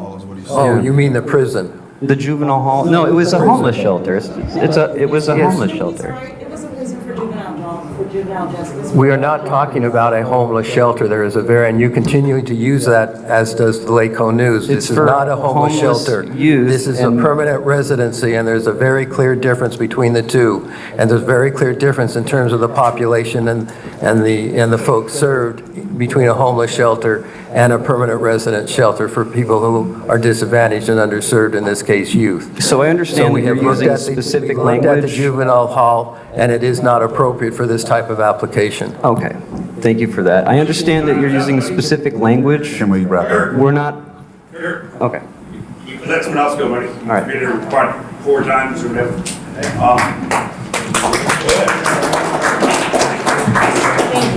Hello, my name is Emil Rusing. I am a resident of Lucerne, and I've been here for 6 years. I'm not an American citizen, I'm a Canadian. So excuse me. I have worked in this field before as a lay social worker, working with people who were second-generation welfare recipients. In other words, their parents grew up on welfare, and people continued to be on assistance for most of their lives. And it was so if there was a rule that you could not receive assistance unless you had a child that was under 5 years old, a lot of women got pregnant when their child turned 4. And so in order to, and we had a 50% success rate in terms of getting people into employment situations through life skills programs, education, and on-the-job training. So we would put people in places like warehouses for 6 months where they could learn a basic skill to the point where the employer would say, yes, I would hire this person in an entry-level position if he were to apply. So I know that this kind of thing can work. A 50% success rate is not terrific, but it's better than anything that we'd come up with up to that point.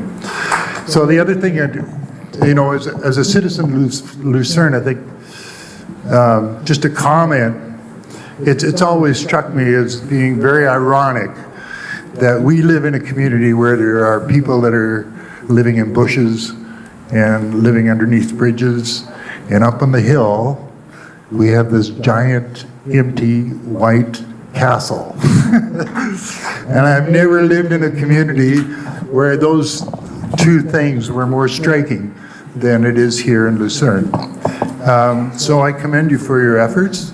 My question is essentially that what I've gathered so far from this meeting tonight, that this is strictly a proposal at this stage of the game. There's a lot of details that need to be worked out. You need city planning, you need building inspectors, you need the health department, you need somebody to approve your program. Before any of this can happen, before you can open up the doors, you need to identify the people that you're serving and get them into the program, and identify resources that might be available for them, or provide them through your own funding if they're not available. So I have a question in terms of, would you be providing a teacher in-house for people that want to educate, or is that a conceivable option for you at this stage of the game? That definitely is a conceivable option. We will definitely have not a minimum of 4 resident assistants living in the facility to provide the kind of supervision and monitoring of it. The educational program, that's one of the reach outs that we will have with the Upper Lake School District, since these will be high school kids.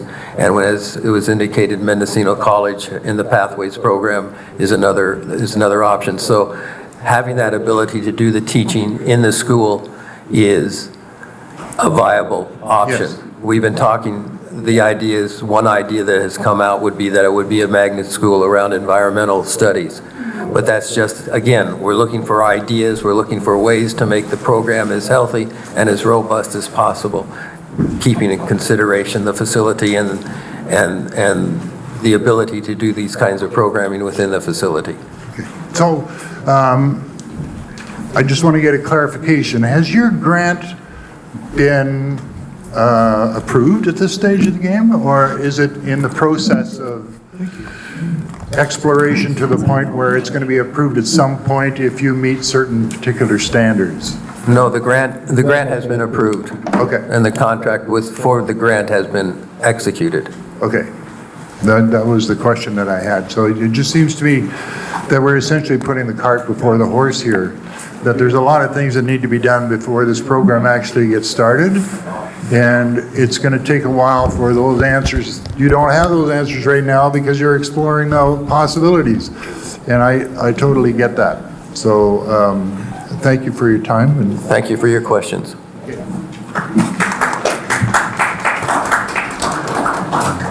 Hello, Miguel. Hello, Miguel Gonzalez from Scotts Valley, Banapoma Indians tribal member. I also work there, youth and wellness coordinator.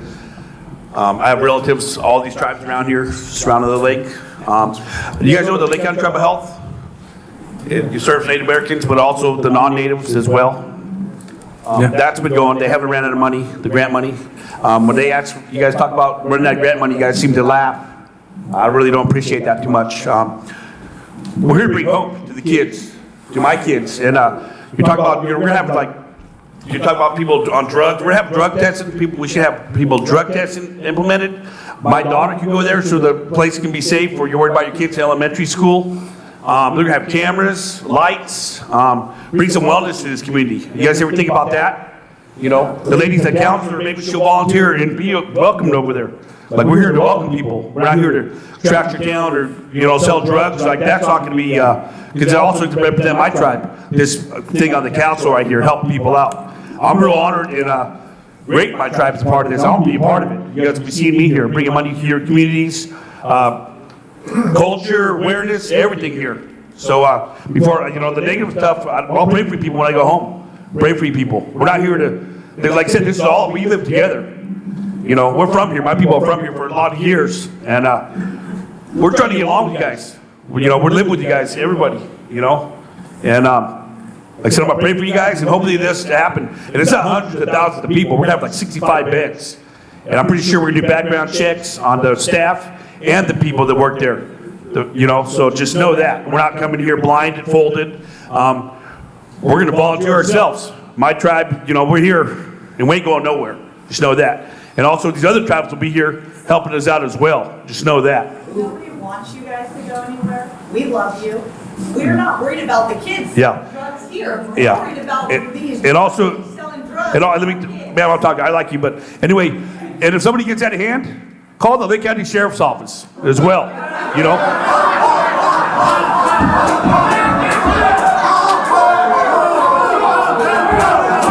All right, that's enough. So, anyway, I can't wait, okay, you guys got it in. what's your question? What's your question? All right, can you let him finish? Let him finish. Right. Yeah, like I said, good thing I changed my ways. But anyway, I'll pray for you guys when I go home. If somebody wants to talk, I'll be, you know, I don't know. It's almost dinner time. Thank you guys for showing up. Real brave being here. And I'm talking. But anyway, glad to be here. And I'll be here at the next meeting as well. And also Upper Lake and some other tribes as well, the school district. I'm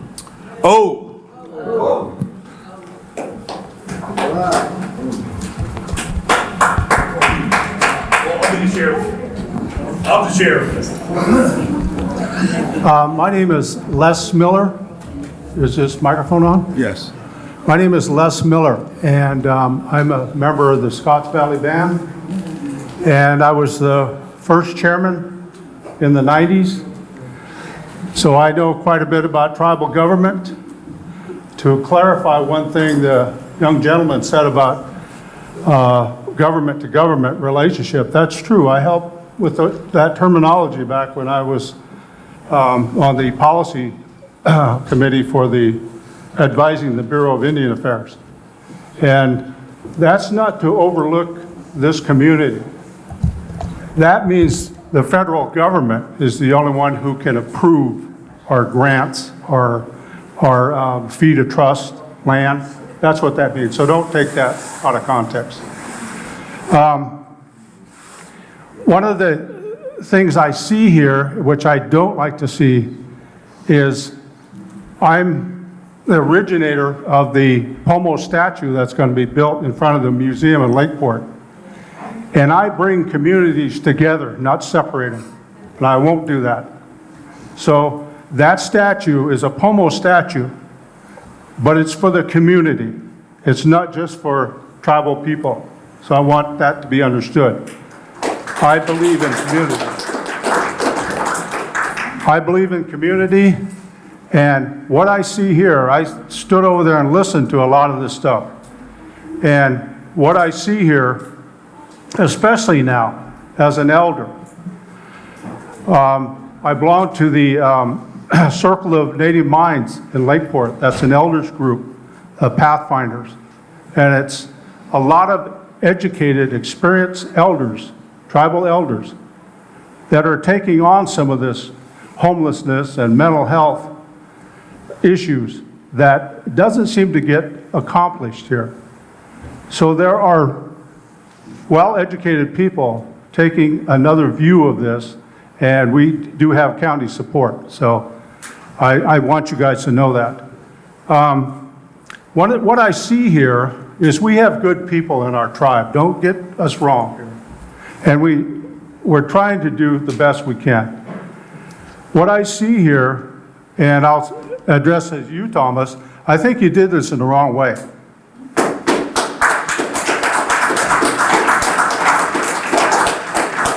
There should have been public comment, public meetings before any of this took place.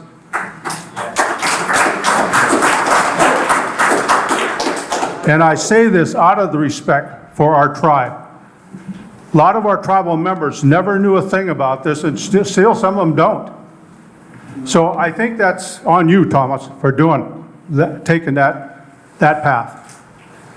I'm an old chairman, and I know this stuff. And if I had an administrator who did something like that, they'd be gone. So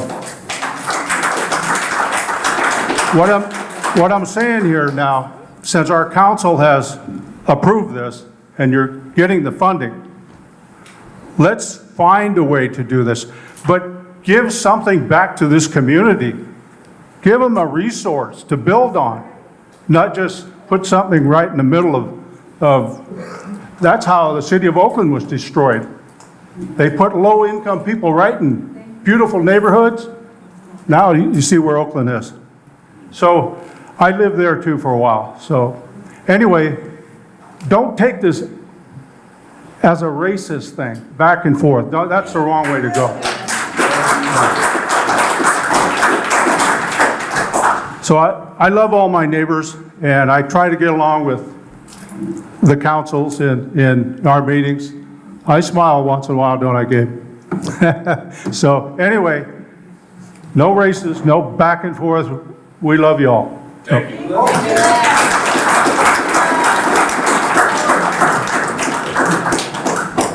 you. This is the last time I'll come back, I promise. How much infrastructure has the county invested on tribal lands? We are a landless tribe, and they've invested nothing in our land.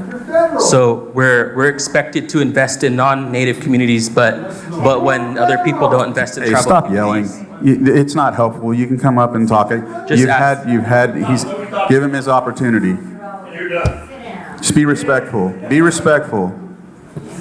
So again, we're expected to invest in the communities, but when we're not invested in our communities, no road infrastructure, no any kind of businesses are built on tribal lands or anything like that. Again, I think just a set of standards that we're expected to live by. Again, just I think an opportunity, and I'll ask a question about insight on tribal governments and how they work. If the Lake County Sheriff's Office, can they decide not to serve tribal lands? Do they have the option to opt out of providing that? They only have Public Law 280, and so it has to be criminal. Right. So they have obligation to provide services to tribes through, correct? And that's because of the treaty obligations that they have, correct? For criminal offenses. Thank you. So, Brock, who oversees the education department, the Lake County Office of Ed? The Lake County Office of Education is a kind of a shared governance model between the County Board of Education and myself as the County Superintendent of Schools. Each of our school districts have their own governing board that oversees which is the final oversight of each of those bodies. Is the state allowed to require you to meet certain standards that they implement? They do provide standards that we implement, and in our involvement in this, we are fulfilling the standards that we said we would fulfill for them. From the state. And then the states are also obligated by federal law, correct? Are states required to follow federal law? The states are required to follow federal law, correct? Thank you. So, county, state are required to follow federal law, and tribes have a federal trust relationship, correct? Correct. And so a part of the trust relationship that tribes have with government is they're obligated to provide legal and moral services to tribes, correct? For the betterment of tribes? I would say that's correct. And that's because of the treaties that were established, correct? That would be again correct. Okay. Incorrect or correct? Correct. Correct, okay. So I think the discussion of moral obligations of quote-unquote tailoring these as partners, I think as tribes, we assume that these agencies, because they're federally and state organized, that they have a treaty obligation to provide services to tribes, correct? That is a positive perspective to hold, yes. So it's safe to assume that we don't look at the Lake County Sheriff's Office as a partner, but they're obligated by treaty to provide services to the tribe, correct? The obligation is there. We like to believe that there is a partnership as well. Correct. So I just want to, I think just highlighting that it's safe to assume that tribes would come into this assuming, and I think the understanding is that we're not cities, we're not county agencies, but we're sovereign nations. And so with that comes certain obligations that the state has, and also the federal government, which also oversee local and state organizations, correct? So I think that the clarification is that you assume that you were established, these are already established partnerships based off of precedent that's already been established through treaties and rights, correct? Like for hundreds of years since tribes engaged in a relationship with the local government? That would be one avenue of correctness, yes. Also is, to Brock is there violence in the schools? There is violence in the schools, yes. Are there drug and alcohol use, would you suspect, in the schools? There is drug and alcohol use in the schools. Do you suspect that youth are having sex within the schools? There I would probably draw the line, but I know that it has happened, yes. Okay. Do you think it would be moral of me to say, because we know those things exist and have existed, to say we should shut down all the schools? Absolutely not. We need to continue to improve the schools. Thank you. So I commend the tribe for also, under all of those circumstances of the issues that are raised, to also consider those different, again, you have hope. Now, I'm sure that those plans can be developed, so I would ask that the community give grace to the tribe to also give the development of those policies, just like the other agencies are given the grace to develop those policies. Regardless of the challenges and barriers that exist within those organizations, tribes have a long history of being able to develop successful programs. Do the tribes here in Lake County have consortiums? And what are consortiums? Lake County Tribal Health. Well, the Lake County Tribal Health, as Mr. Miller just noted. And also the tribal TANF programs are And consortiums? the tribal, well, there's two tribal TANF programs, and they do work in tandem, but they serve different populations by definition of making sure that there isn't crossroad or duplication of services. I would also just like to highlight for the community that the Indian Health Services provides funding, but it's obviously not sufficient enough. So the local tribes here have a long history of meeting adversities within the communities and meeting the challenges that we face. We know that we can't do it alone, so tribes have been innovative in developing consortiums. And I know one of the questions here that was raised is, what about future funding? And I think that we have already had successful models, and I know you'd mentioned early on that you would look at a consortium model to support future programming in this facility, is that correct? That's correct. And I know that that would not only be, would you only allow consortium tribes within Lake County, or would you also think about opening the consortium to other surrounding tribes in neighboring counties? I believe, if I recall correctly, in the application, we talked about Lake County and Mendocino County and the consortiums, but in my mind, when you use the term consortium, I expand it greater than just to include tribal agencies or organizations or nations as being partners in a consortium, but I would be reaching out to those other partners as well. And that's because there's been successful models in past of establishing consortiums to meet the needs of the tribal communities and keep programs sustainable. Correct. Lake County has a history of coordination and cooperation among its agencies, its social service agencies, both public and nonprofit agencies working together. That's why most of the people or the agencies that were identified in the grant are members of the Children's Council, where there is this understanding that if there is a program or basis of a program supported or understood to be important to that council, the members of that council do support that program, whatever it may be. And each of those consortium tribes have the ability to bring, with their sovereignty, to bring additional funding, each of their own funding to this consortium. Is that correct? Yes, they have that ability if they would so desire. And obviously, one of the things that we sometimes overlook is the amount of economic wealth and development that the tribes in this county have done for the county, primarily through its casinos, but also through its other businesses that again, have improved infrastructures in many areas here in the county. I've actually seen some police vehicles on the bumper saying supported by Robinson Rancheria Casino. So there have been investments in the community outside of the tribal communities. So I want to commend that and thank you again for your time and for this discussion.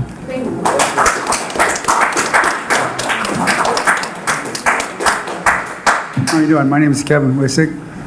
My family's lived in Lake County for over 57 years. As a young man, my grandpa was the butcher for Lucerne, and I actually got a tour of that hotel. And my question to you is, you're going to make it for kids to help them. So what happens if we have a family that's living in Lucerne that's in bad way, that needs help, shelter? Are you going to let those families come into that hotel? The program is designed and written only to serve the youth, so I think the answer to your question would be no. If they were a family over the age of 25, we wouldn't be under the age. Under. Children, a family with 6 and 8 and 10 years old, and they need help. How old are the adults? 25, 30 years old. If they're over the age of 25 or older, we wouldn't be able to help them. Well, how about if a child is 8 years old or 10 years old and has been in a house that's been abused? Again, and I understand your question. Are you going to let them come up there? The program isn't designed for them. It's designed for underserved and disadvantaged youth between the ages of 16 and 25. So anybody that's under 8 can't go up there? So we wouldn't be the program for them. They would need to be another program, and so they might want to be looking at boat pricing. If they were above that age, like 16, could they go up there? If they are above the age of 16? Yeah, you're saying yes. 16. 16 could they to go 25, up there? yes. Okay. If they wanted to so be there. So the reason I'm asking this question, because it's been brought to my attention that you weren't going to allow anybody except tribal to go up in there. No, that's completely wrong. Well, I'm glad that's taken care of. Again, any youth between the ages of 16 and 25, and the definition of youth is in the HAP guidelines that we followed, would have the opportunity to be served in the program. Not just solely Native Americans, but any youth within the community. Okay. And that's what is very unique about the program. And honestly, one of the reasons I didn't think it would be funded at all, because I went outside the bounds of what the traditional tribal program set-asides are designed to do, which is only to serve tribal members, as you heard Vivilia talk about. Ours was the only program that reached out past the community of our tribal nations to serve youth outside, all youth. And honestly, I thought the program would never get funded, and I was surprised it did. Okay, and my second question is to you, is that has a lot of history of Lucerne. That town, that place up there was built around, Lucerne was built around that hotel. There is a building that sits down on the lake across from Telemark, was the bathhouse. And that's tied in to that castle. And my suggestion to you is to make sure that that bathhouse never gets torn down and gets used. You guys are bringing up these new policies for the kids. Why don't you get a hold of the people that actually own that bathhouse and convert that into place where they could use the lake, they could go fishing, and keep that. That's part of that castle, and that needs to stay with the castle. Another thing that needs to stay is Carter City. Carter City there is a tunnel right now, and I can show you where it is. It goes from the castle over to Carter City.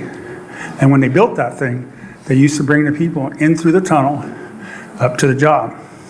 That also needs to be saved and tied into that castle.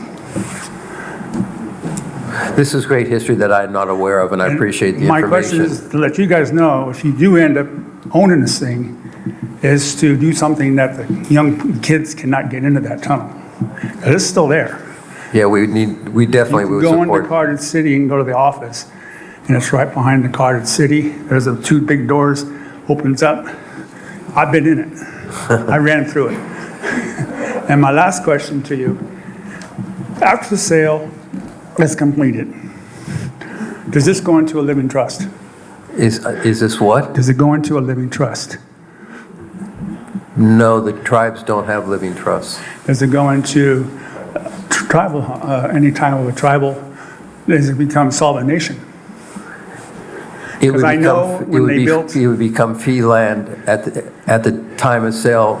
If the sale were to go through, it would be considered fee land title to the tribe of Scotts Valley Band of Pomo Indians. so, because I know when they built Running Creek, they bought it and it went into like a trust, and the money was in there, and it runs under solvent nation. And so I'm just saying, since you're buying this thing, is that going to go into the same process? I think you're referring, when you talk to Running Creek, and I may be wrong, that they put it into trust land. Right, so you're going to put this in the trust land? We are a landless tribe, and that will not be our first priority to put this into trust land. We are looking at other land to put into trust as our first trust land area. Will it ever go into trust land? It has that possibility in the future, yes. Okay, well, thank you. But but that would be in the future. All right, And thanks. not a decision that I would be making. Okay, thank you. You're welcome. Thank you for your questions. They're very informative. And I didn't know about the relationship to the bathhouse. You guys really need. It's not part of the sale transaction. It's not so- part of the sales, but it's Right. part of the hotel. It's history. of It's the Lucerne. history You guys that we want- need to know. We're talking about history. Right. That's history. Everybody used that bathhouse. There was a restaurant in there, and the Carter City is part of that history. That's part of the history of Lucerne, and if you guys are going to buy the hotel, you should bring that in and make sure that never gets torn down. That's interesting. Thank you. Hey there, Kurt McKelvey again. So I've just got a question for each of you. Are any of you aware that at the December special meeting of the Lucerne Area Town Hall, a resolution A0004 was passed unanimously by that town hall condemning this project for multiple reasons, namely the naming of primary and secondary partners when there weren't established, misrepresentation in order to get grant funds, and then also other concerns relating to the historic building being turned into a homeless shelter, disregarding county planning and permitting. Are any of you aware of that resolution? I have seen that resolution, and Okay. I have as well. You've seen it as well? I think I read the article on Lake County News. Okay. But I haven't read the resolution. Okay. And you, sir? Okay. And does the advice of that resolution, does that weigh into your decision-making at all in terms of carrying forward with this project? I think it has some impact, but I would like to have the opportunity to talk more on a more, how should I say, it's probably a smaller group of concerned citizens and look at it, who are interested in looking at a solution to the problem, looking at a plan of services that might, as Mr. Miller indicated, provide some benefit back to the community. There are some opportunities out there that we've thought about, but we haven't had a chance to discuss, and we know we need to do that. in that process, but we also have to get through the whole permitting process before we can even consummate a purchase of the facility. Okay. Yep. You know, I do believe that it does have some viability in terms of the consideration for this project. Tonight has some viability on the consideration of whether this project should or should not go forward. Again, and don't read in that proposal or condemnation. I don't hear anyone here tonight saying that we don't need services for these particular youth. So maybe from that, there is that opportunity to look for other venues, other opportunities, other locations. And again, in terms of LCOE's involvement in this, Lake County Office of Education involvement in this project or any other project, if there is a viable resource that we can leverage to support our homeless youth, we are obligated to engage in that. Okay. I would hope that Mr. Jordan and the Scotts Valley Band of Pomo Indians would respectfully consider other viable options, as there is, as you can see, quite a bit of community concerns about this issue, about this project. The other question I have is, there's currently a petition going around in support of the LATH Resolution A0004. Of the 70 or so people that we have here currently, we've got about 60 signatures in support of that petition. Does that weigh into your decision-making to go forward with this project? I think my concern with the resolution is some of the misrepresentation that's in the resolution, and so I'm not sure the whole purpose of these meetings is to try to create an understanding of what we're really trying to do and not get bogged down in. My question right now isn't so much about the resolution, it's about the petition in support of the resolution. A majority of the people present at this meeting has signed a petition in support of that resolution. So setting aside your opinions of what's in the resolution, the community overwhelmingly agrees with that resolution. Does that have any bearing on your decision-making going forward with this project? Again, I would like to work with the community more to see what kinds of services that we can provide at the facility that would make, at the castle, that would make a benefit to the community as well as to the youth. Okay, and my last question is for EJ. So you stated earlier that the recent issues with the town hall, the attempt to cancel the December meeting that was supposed to discuss this, and then also the decision to not reappoint council members, even though you stated it in November, you told me that you would direct county administration to correct the issue and have three of our council members reappointed and have 2 openings. You went back on your statement that you made to me in November, and you didn't inform me of that, and then allowed that timeline to elapse to where January 1st came along, and we were surprised that all of us were kicked off the council. And then your decision to not appoint any other members, or even to have a special meeting, which I suggested to the Board of Supervisors, you decided not to have a special meeting to reappoint so that we wouldn't be delayed in this community's ability to represent and give official advisorial advice in relation to this project. You don't think that that's related to this at all? No, I didn't say that, but if you let me talk and don't interrupt me, because that's, we're having this. So first off, we had the meeting 2 weeks ago. You came and we explained why. Second, you didn't turn in your application. You had the document that we showed you, and no, please. You were aware of this. They sent you information. You questioned it. They corrected it and sent it back to you and said, no, we're still going to do this. You didn't turn in your application. Only one that did was Kevin Wasig. So that's why it didn't happen. So now there's some. We're still waiting on more. That's why that happened. You were notified that all 5 members were constantly seated every 2 years. For whatever reason, the staggering never happened, even though the bylaws say it.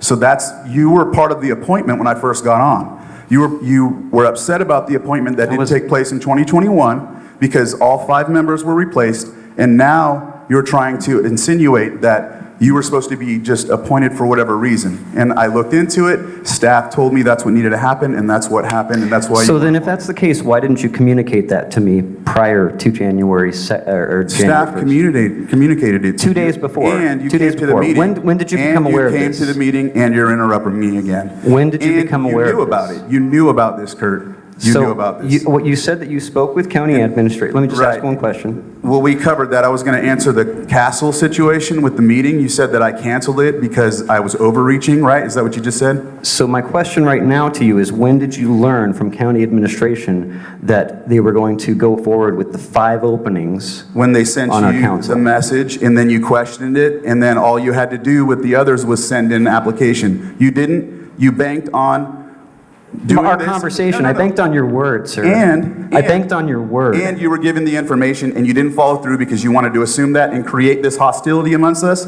You do that constantly. You set things up so that you can do this. I sent you the information. You had it. You had it. and You're you could have been appointed. suggesting that the fact that I asked you about this to resolve it in November, you're blaming me for the fact that you didn't reappoint. What I'm saying is you could have put your application in and been appointed the first week, but you didn't because you wanted to create this dissension so people could think that I'm not appointing you for whatever reason.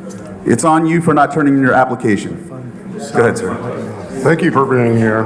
I haven't heard anything tonight that would make me oppose this project, but I do have some details sometimes that I'm concerned about. This project was described in terms of number of people for a while, and just recently in the meeting agenda, it's referred to as a number of housing units. And I just wonder if that was just an unfortunate choice of words to go from 60 people to 65 housing units. Housing units could handle more than 1 people. Is what Yes, I'm no, I did not write that agenda, and we are not talking about housing units.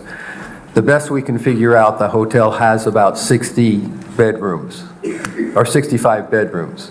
The idea is to renovate each of those bedrooms to house 1 youth in a bedroom, and have room for resident assistants to be living there, plus potentially a program director if that person wanted to live there as well.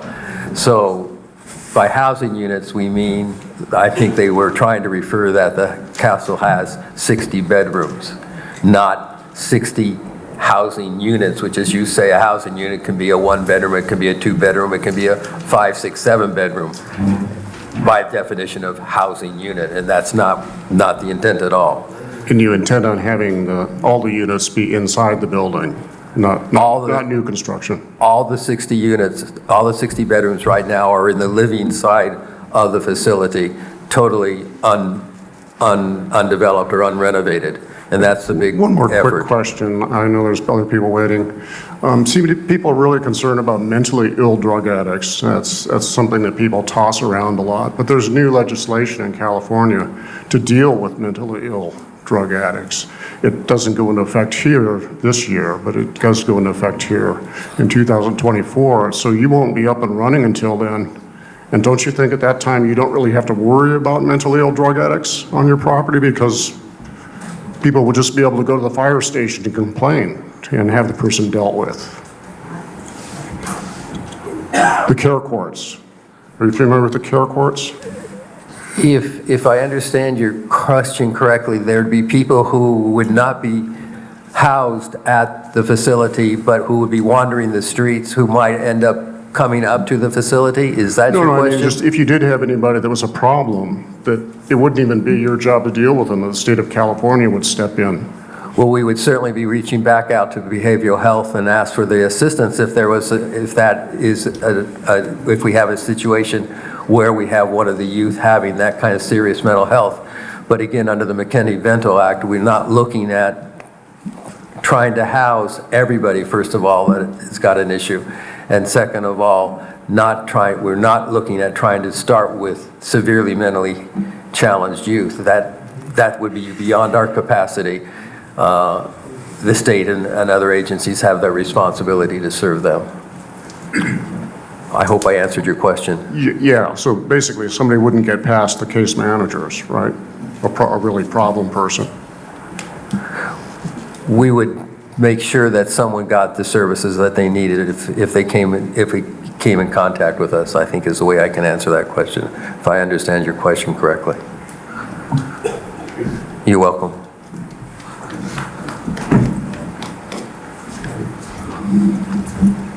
Hi, my name's Colleen Pete, and I live in Nice. Okay, my name's Colleen Pete, and I live in Nice. And I moved back to Lake County in 1987. During that period of time, I've raised 3 homeless children, not related to me, blood related at all, but they were what you trying to build here is what I had in my home. And we had our ups and downs, and with my husband and I, and we're elders, but we were able to get them through school. I took them to counseling weekly. I, did other things, but I had tribal health helping me, their tribe helped me with some of the expense. And I appreciate what you guys are doing, the plan you have, and I have ideas to share with you to help. And I would be more than happy to be on your board or council, whatever. But it is really needed in this county. I know a lot of children, they weren't real drug addicts. Yes, they tried it, but they didn't have a home. They were under the system, foster care or CPS or whatever. And we helped them. They did all 3 of them graduated from high school. Great. Weren't A's and B's, but they made it. Well, They were suspended, stuff like that, but we worked it out. And one of them lives out of state, has his own family. He works for a company. And the other 2, one was a driver for dialysis patients. And then we have another one that works in the forestry. So it helps.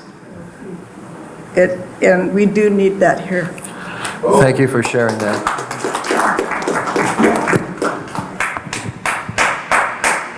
Hi, my name is Mary Ann Anderson, and I live here in Lucerne. I've lived here for 13 years. I've lived here for 13 years now. Me and my husband own a home here, and our resident. Are any of you residents of Lucerne? I'm curious. I'm not. I am not. Nobody here lives in Lucerne? Okay. I was just curious. I don't want your address. I was just curious if you actually live in this town that we're fighting for right now, and you don't. I lived here when I was... Okay, but you don't now. Okay. I was born in this county. Okay, thank you. You're welcome. And then, just in reference to this gentleman, I'm just wondering how many people have called the Lake County Sheriff's Office for help? And how long, if any, did you get a response? Never showed up. That answers my question right there. They showed up, but they took a report. And they do nothing? They did nothing, and there were pictures of people, and they said that they couldn't do anything because they didn't, we didn't recognize their faces and we didn't know them.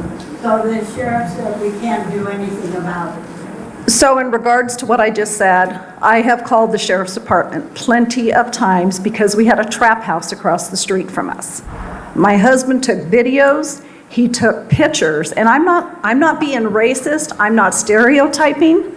I am simply saying and stating the fact that there is going to be problems. I think that's the reason that you guys have to give a notice to all the people that live within 350 feet of these homes, of this castle. There's got to be a reason for that. I mean, I'm just kind of using my common sense. Isn't there a reason that you have to notify them? The public hearing notification guidelines set by the state, the general code, says that if the project site or project parcels are less than 5 acres, you notify and mail all property owners within 350 feet. If it's greater than 5 acres, then that increases to 700 feet of a radius. One important thing, though, to note is that it goes to property owners, not to the actual structure. So if somebody owns a house, but they have renters in it, that's why I'm encouraging you to either email us directly to get on that notification list so we make sure we don't miss you, or just be watching, the Record B is where we put it in the paper. We also send it to Lake County News. But yeah, please reach out and we can get you added to that notification list Yes. so you won't miss it. Definitely. I don't live within, sorry. It's actually required of all noticed public hearings, which could be anything from a rezone or a use permit or a design review. There are a whole bunch of what we call the discretionary permits that Right. require those noticed public hearings. Yes, that's what I was wondering, is there has to be a reason why, and I don't want to project or put it out into the universe, something bad is going to happen with this, but the probability of it is huge. I mean, I have family that have been homeless. I have family that are still on drugs. I have nieces and nephews, great nieces and nephews that have been in and out of the system, foster homes, you name it. I just lost a niece on Mother's Day due to a fentanyl overdose. So I know all about all this. And the thing is I do live here. I don't have children at home, but I have 9 grandchildren that come and visit. And I see what goes on through this town, and I see the lack of law enforcement that we have here. And it's ridiculous to even think that this is okay to bring into such a small community when we do not have any help here. It's ludicrous. And there's other places, and I know we need something done, believe me. I see it all the time. This Dylan guy breaks my heart on a daily basis, okay? The lady down here in Nice, she breaks my heart. I'm not against the homeless. I'm not against helping them. I feed Dylan every chance I can get to feed him. This just isn't the place for it. There's other places for it. This town is too small. We don't have the resources. We don't have the law enforcement. We don't have any of that. So I'm sure there's somewhere else that you guys can figure out this to go to. It's just not here. But good luck calling the Lake County Sheriff's Department if you ever need help, because I'm telling you what, and believe me, I respect them with everything in me. But you don't get it here in Lucerne. They come 5 days later, 5 hours later, if they come at all. So for him to say, call the Lake County Sheriff's Department, you heard everybody in here laugh, because we've all been there, done that. But thank you for your time. I also wanted to add, thank you for your question about the notification. If you are unable to attend a hearing, all the instructions I've been giving you is so that you would know when hearings were scheduled, so you could come and join or give your public input in person. But if you can't make a hearing, please feel free to send an email in with just your written comments. Public input is an important part of any discretionary use permit process, and your written comments will also be made part of the public record. Thank you. And so we have basically 20 minutes. It's going to be 9, so we're going to at least try to stop by then. And so if we can get through the remainder of the... real fast, like. I went to Job Corps in 1966, and there was like 1,500 people, boys, in Job Corps in Pleasanton, California. George Foreman was there at that time. And these weren't no Christian house boys that was at this Job Corps. There was 1,500 of us.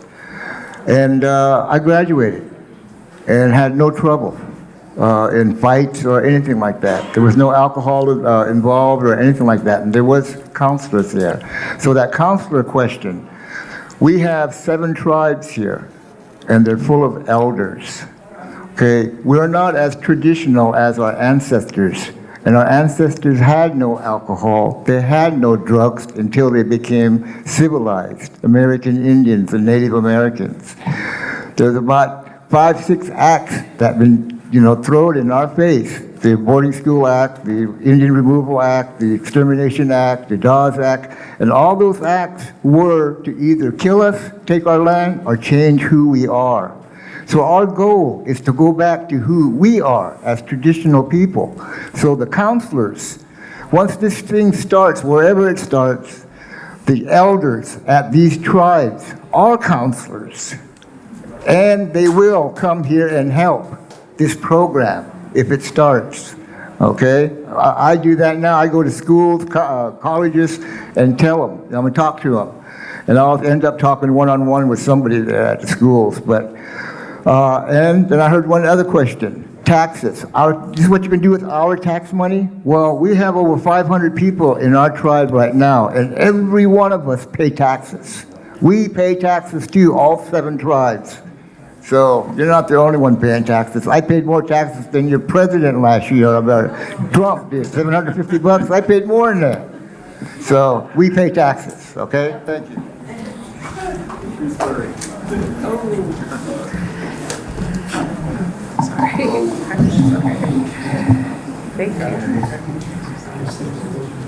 Hello, my name is Patricia Franklin, and I'm a tribal member from Scotts Valley Band of Pomo Indians. And I just wanted to share a little bit about our tribe. Our tribe was terminated in 1965 by the federal government, and we were relocated to the Bay Area in attempted assimilation. And you know, our people, we were sent to boarding schools and things like that. So we were homeless, and we were re-recognized after going to court against the federal government in 1991. But that wasn't without all the struggles that we went through, and that all the things that our people have been through, you know, with the boarding schools and all the things that happened there. You know, that it was awful things that put us in the situation where our people struggle with alcoholism, with having our heritage put to sleep. And it's really hurtful, you know, because for me, I'm just going to speak for myself. You know, I was one of those homeless youth. I was one of those homeless youth, but I was also one of those youth that didn't have a tribe to turn to. You know, and why? Because my tribe was terminated. And so when my tribe was re-recognized when I was 16 years old, I was so happy and so proud, and I still am. And I stand here today and I tell you, I'm proud. I'm thankful that we have Tom to do our grants and write grants. And I'm thankful that we have a council that cares about not just our tribe, but the rest of the community. And, you know, I'm kind of sad that, you know, there's so many people that are coming that are opposed to this, because this is helping, you know. And if we don't get funding, you know, in 5 years down the road, that would be sad. That would be really sad, because what about all of the youth that wouldn't be served? That would be awful. And so today I'm sitting here and I have my son with me. I'm so thankful that he didn't have to go down the same road that I went down because of all the struggles that our tribe went through. But you know what?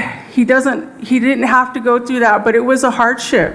So right now we have the opportunity to help in this community. All of you have an opportunity to help. So I hope that you will help. And I just want to ask also to Councilman Gabriel, have you witnessed any tribal youth or any other youth in the community that have had a need for housing? Yeah, I have actually. Many of y'all don't know, I work with youth as part of my job. I do substance abuse and suicide prevention for youth. So I work with youth every day in my life, well, pretty much. I'm on call 24 hours a day, and there's a great need for it in not only tribal communities, but all communities. So I think that's why we took this forward, is one of the reasons why we wanted to be all inclusive of all youth, because we think that all youth should have the chance to have a good life and a good path to follow. So yes, I know there's a need, and I see it on a daily basis. And that's it. Thank you for the question. I appreciate it. And for Tom, Tom, where do you refer youth to right now? Or is there a place that you refer people to right now when they're in need, youth in our tribe? No, We turn internally to our families and ask them to come and help, and it's often a very, very difficult situation. It usually requires doubling up, sometimes tripling up in homes to make sure a youth gets off the street. You know the culture, the Native American culture and the Pomo culture is not to ignore or deny services or help to anybody. So that's what is happening now, but that puts a strain on that particular core family that assimilates, much as Miss Pete had said, taking in youth that aren't even their own, but having an understanding that they should not be out there on the street. So there is no formal place that we can send any youth that I'm aware of. And I asked to Barack, do you think that having a program like this would be helpful to be able to refer youth to that are homeless? We definitely have a need to support homeless youth. There's currently not an option within Lake County to do this sort of work. You know, Mr. Jordan here mentioned the McKinney-Vento count as 350. Typically, our McKinney-Vento homeless count is 700 to 750 kids per year. This last year, it was down, and we believe it was down as a result of more stable housing situations during COVID, but I do expect that it will raise back up to that 700 to 750 again. Thank you. That's all I have. Thank you.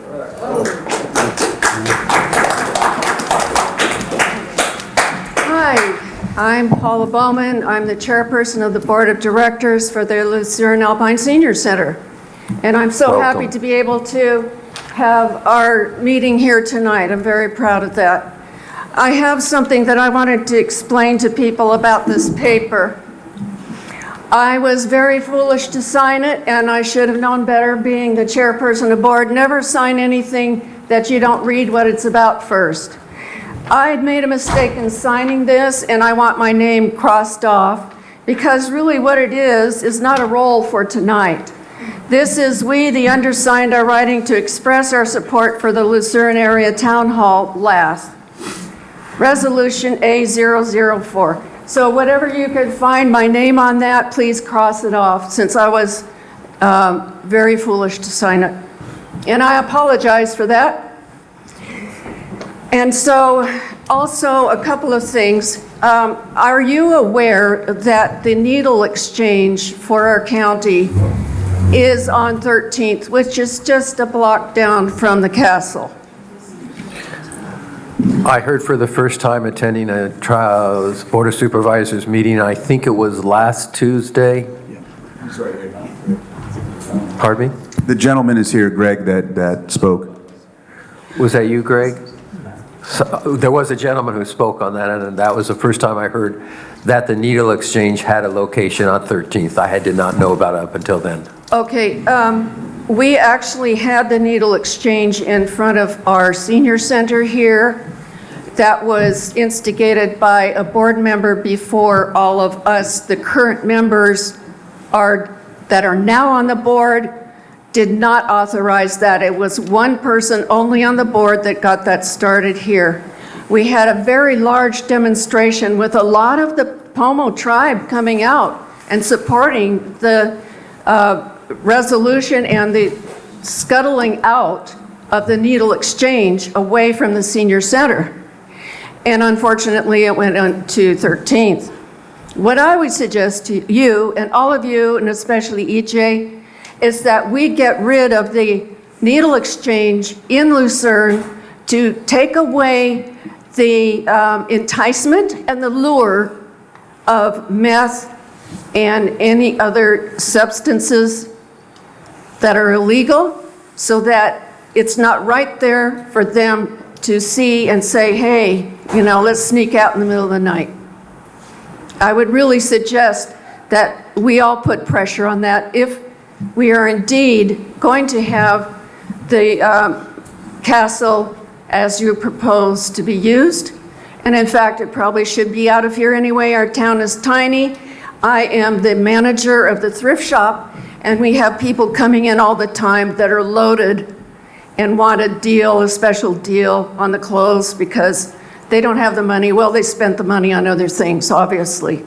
But anyway, I would really love, EJ, if we could get it out of our community. Yes. Because we did have the Pomo tribe support us here to get it at least away from us. And there is progress in that, and I'll talk to you off the side about that.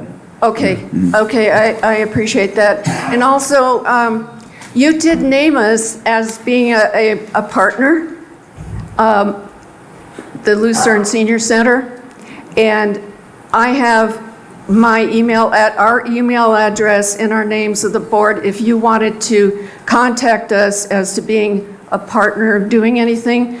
But it was really surprising that we were named, and we didn't know, you didn't contact us as to being a partner or anything. So that kind of is like, wow, gosh, it would have been nice to have known that we were named first before you spread it out to the public.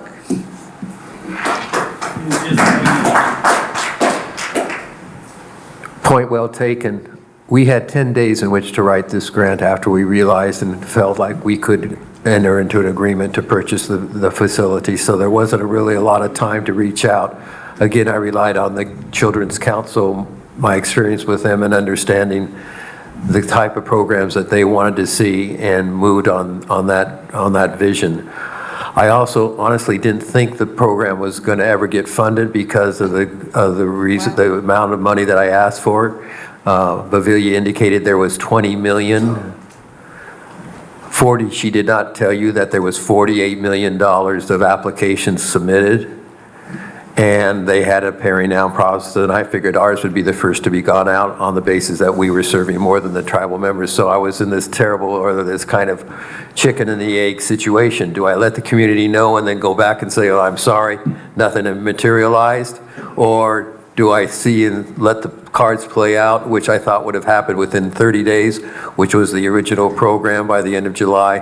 They are to have announced the award of the program, given us more time, or let that play out and see where the cards fell. And I took the latter, which is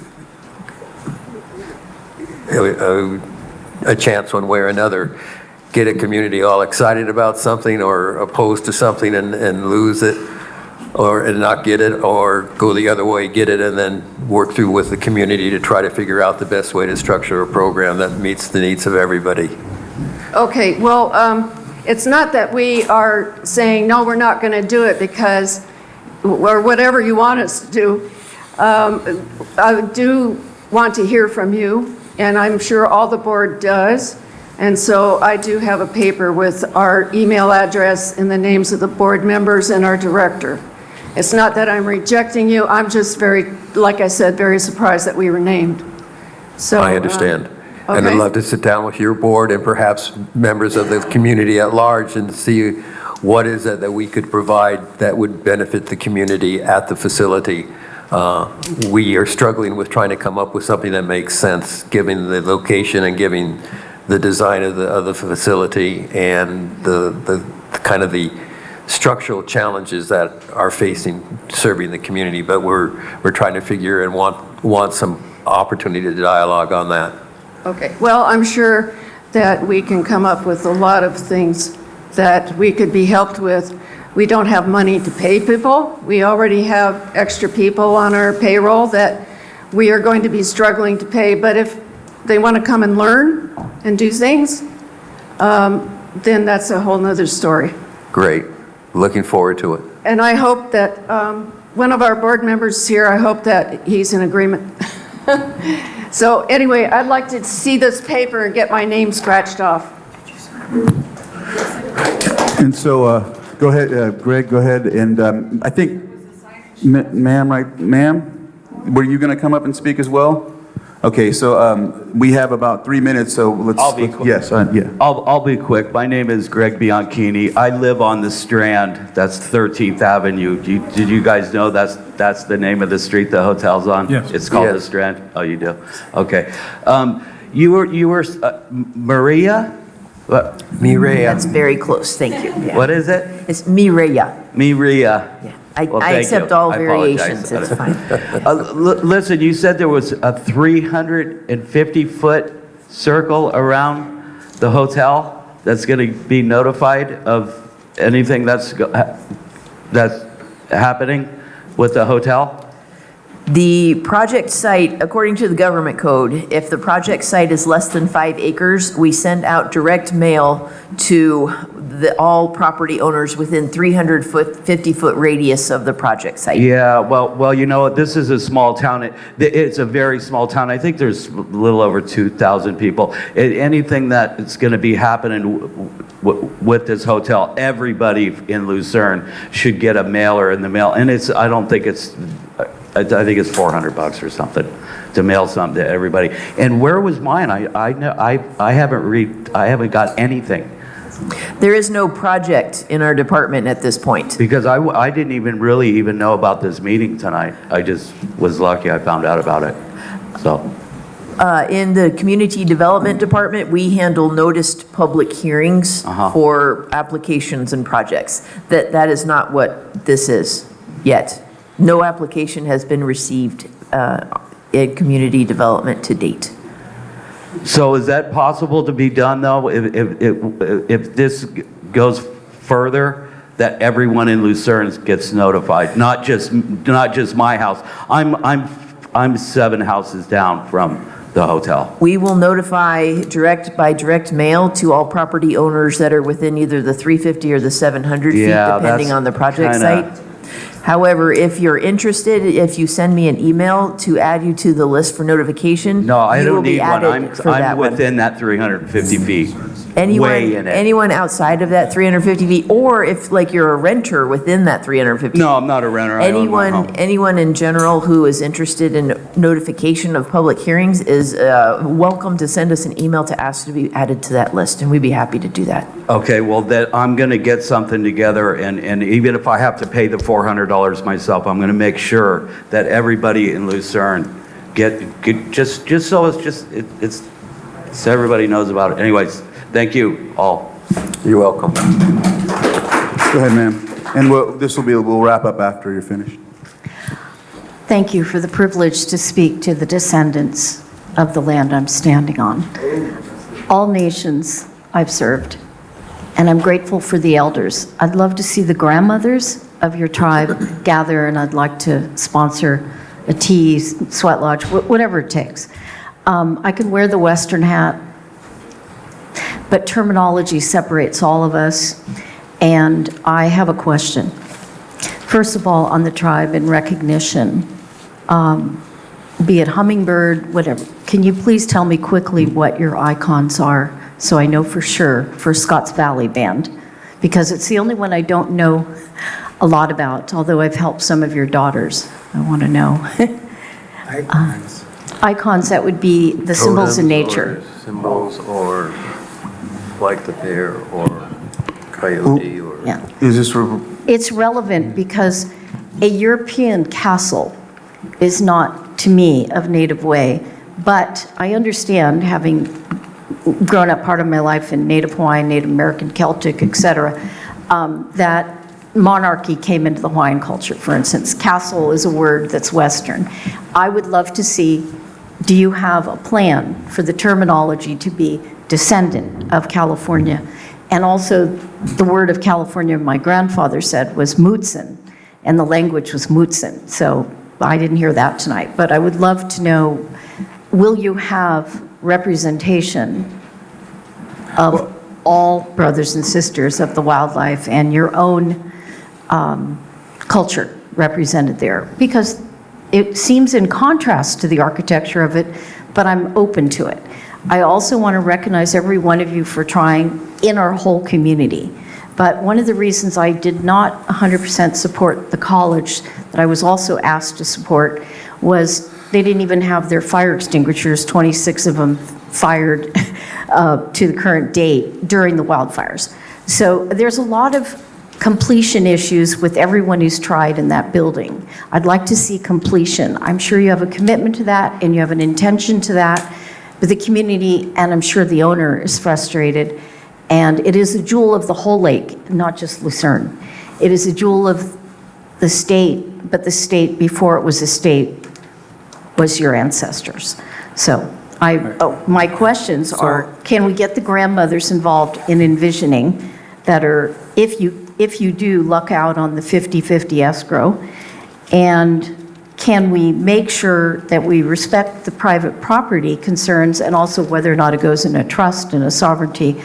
I would love to see a little bit more community roundtable about this and envisioning a day retreat at the castle, if you do get that opportunity, and bridge these languages together. In Oakland, for instance, that was brought up tonight, the grandmothers had it with the violence. And when their grandsons were not taken care of by the middle generational bad parenting issues, the grandmothers were left with it. So the grandmothers finally had to kind of turn in their own grandsons at a certain point. And they shut down crack houses, et cetera. So we also need a curriculum up there of Parenting 101. Start with your own. So tonight, I've brought an address book of anybody who wants to clean up all the way around Lucerne and respect the private property owners that are here, respect the tribe that might be returning back to the land, and that we start in our own front and backyards. So this is if you want to sign up for any of the hundreds of creek cleanups, anything we've done, but helping the elders who are disabled, not self-harming people, but helping the elders clean it up and clean up that whole entrance to the castle. It is a jewel of the lake, and I'd like to see collaboration between all the parties involved.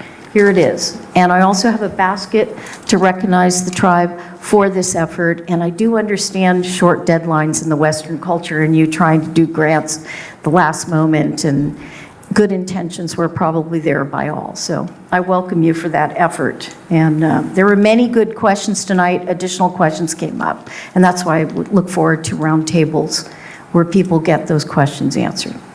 Thank you. Thank you. Thank you.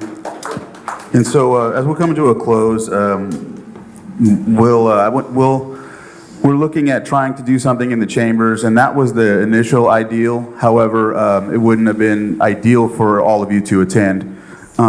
It would have been more auspicious for us to be there for the Zoom part of it, but for the community, it's better to have here. So I think for the other people on Zoom, we need to continue and have another meeting. And but either way, bringing you all here for an informational meeting. That's not something that I don't know. I don't know if that was something that was planned already. I know that LATH had planned something, fell through. I know they've had their meetings. I know there was also a question that I didn't get to answer about closing the meetings or whatever. I didn't stop last night's meeting. It was a community meeting. I think we talked about that at the other one, the 21st special meeting. I didn't interfere with that one as well. I was actually at the Worth meeting that night. And so the meeting that took place on the 17th or something of that nature, on December in front of the castle, it was canceled due to the Brown Act. I know that I put a letter out that stated the meeting is canceled, but it was due to the Brown Act, and that's because the owner didn't want to have the meeting for whatever reason. And as I went to go and talk with him, I was handed the letter that stated that LATH wouldn't be able to have it.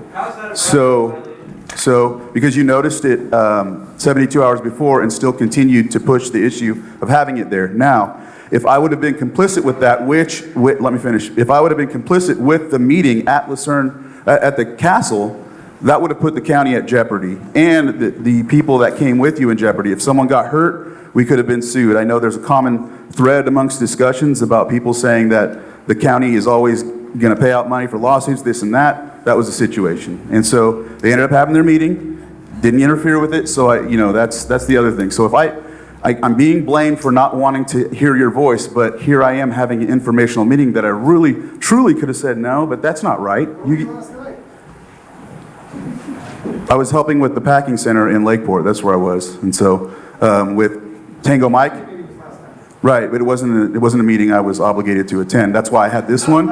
And actually, I scheduled my meeting on the same night you had yours, but to my surprise, yours happened. So I didn't want to compete with it because anything that I do, you guys blame me for like some corruption, even though you pass around the sign-in sheet that is actually a petition. So I mean, you can't blame me for things when you're doing like those type of things, you know? So I'm trying to do my best to give you all a voice, let you come to these. If I didn't, I wouldn't have had this. I wouldn't have another one at the chamber so that other people can be a part of it, even though it's not something the county has involvement with. The county has no say. I could take anything to the Board of Supervisors you get the 5 votes with this situation, and it still won't affect the fact that the sale won't happen. It's a private sale. And they know that. So, I mean, it's just done so that demagoguery and all these other things can come up and make it seem as if the county doesn't care about Lucerne. That's not the case. It's a private sale. It's a slippery slope. The county's not going to get involved with that until the permit comes to the county, and that's when you truly have your voice to come to the Planning Commission meeting, and if it gets appealed, to that appeal meeting. And that's where this is at. And so I understand your concern. You've had enough time to talk, write articles. You had 2 or 3 meetings. You've talked twice here, and you continue to do this. I mean, it's disrespectful, and it's a meeting that I held for these people. And so instead of fighting with you, we're going to go ahead and close up. I appreciate the time. I know it went longer than we expected. I really do appreciate you all coming. It really helps. And so my goal also was to have everyone here to answer the questions. Unfortunately, the Zoom didn't work out, but we'll get that worked out. And so thank you again, and have a good night.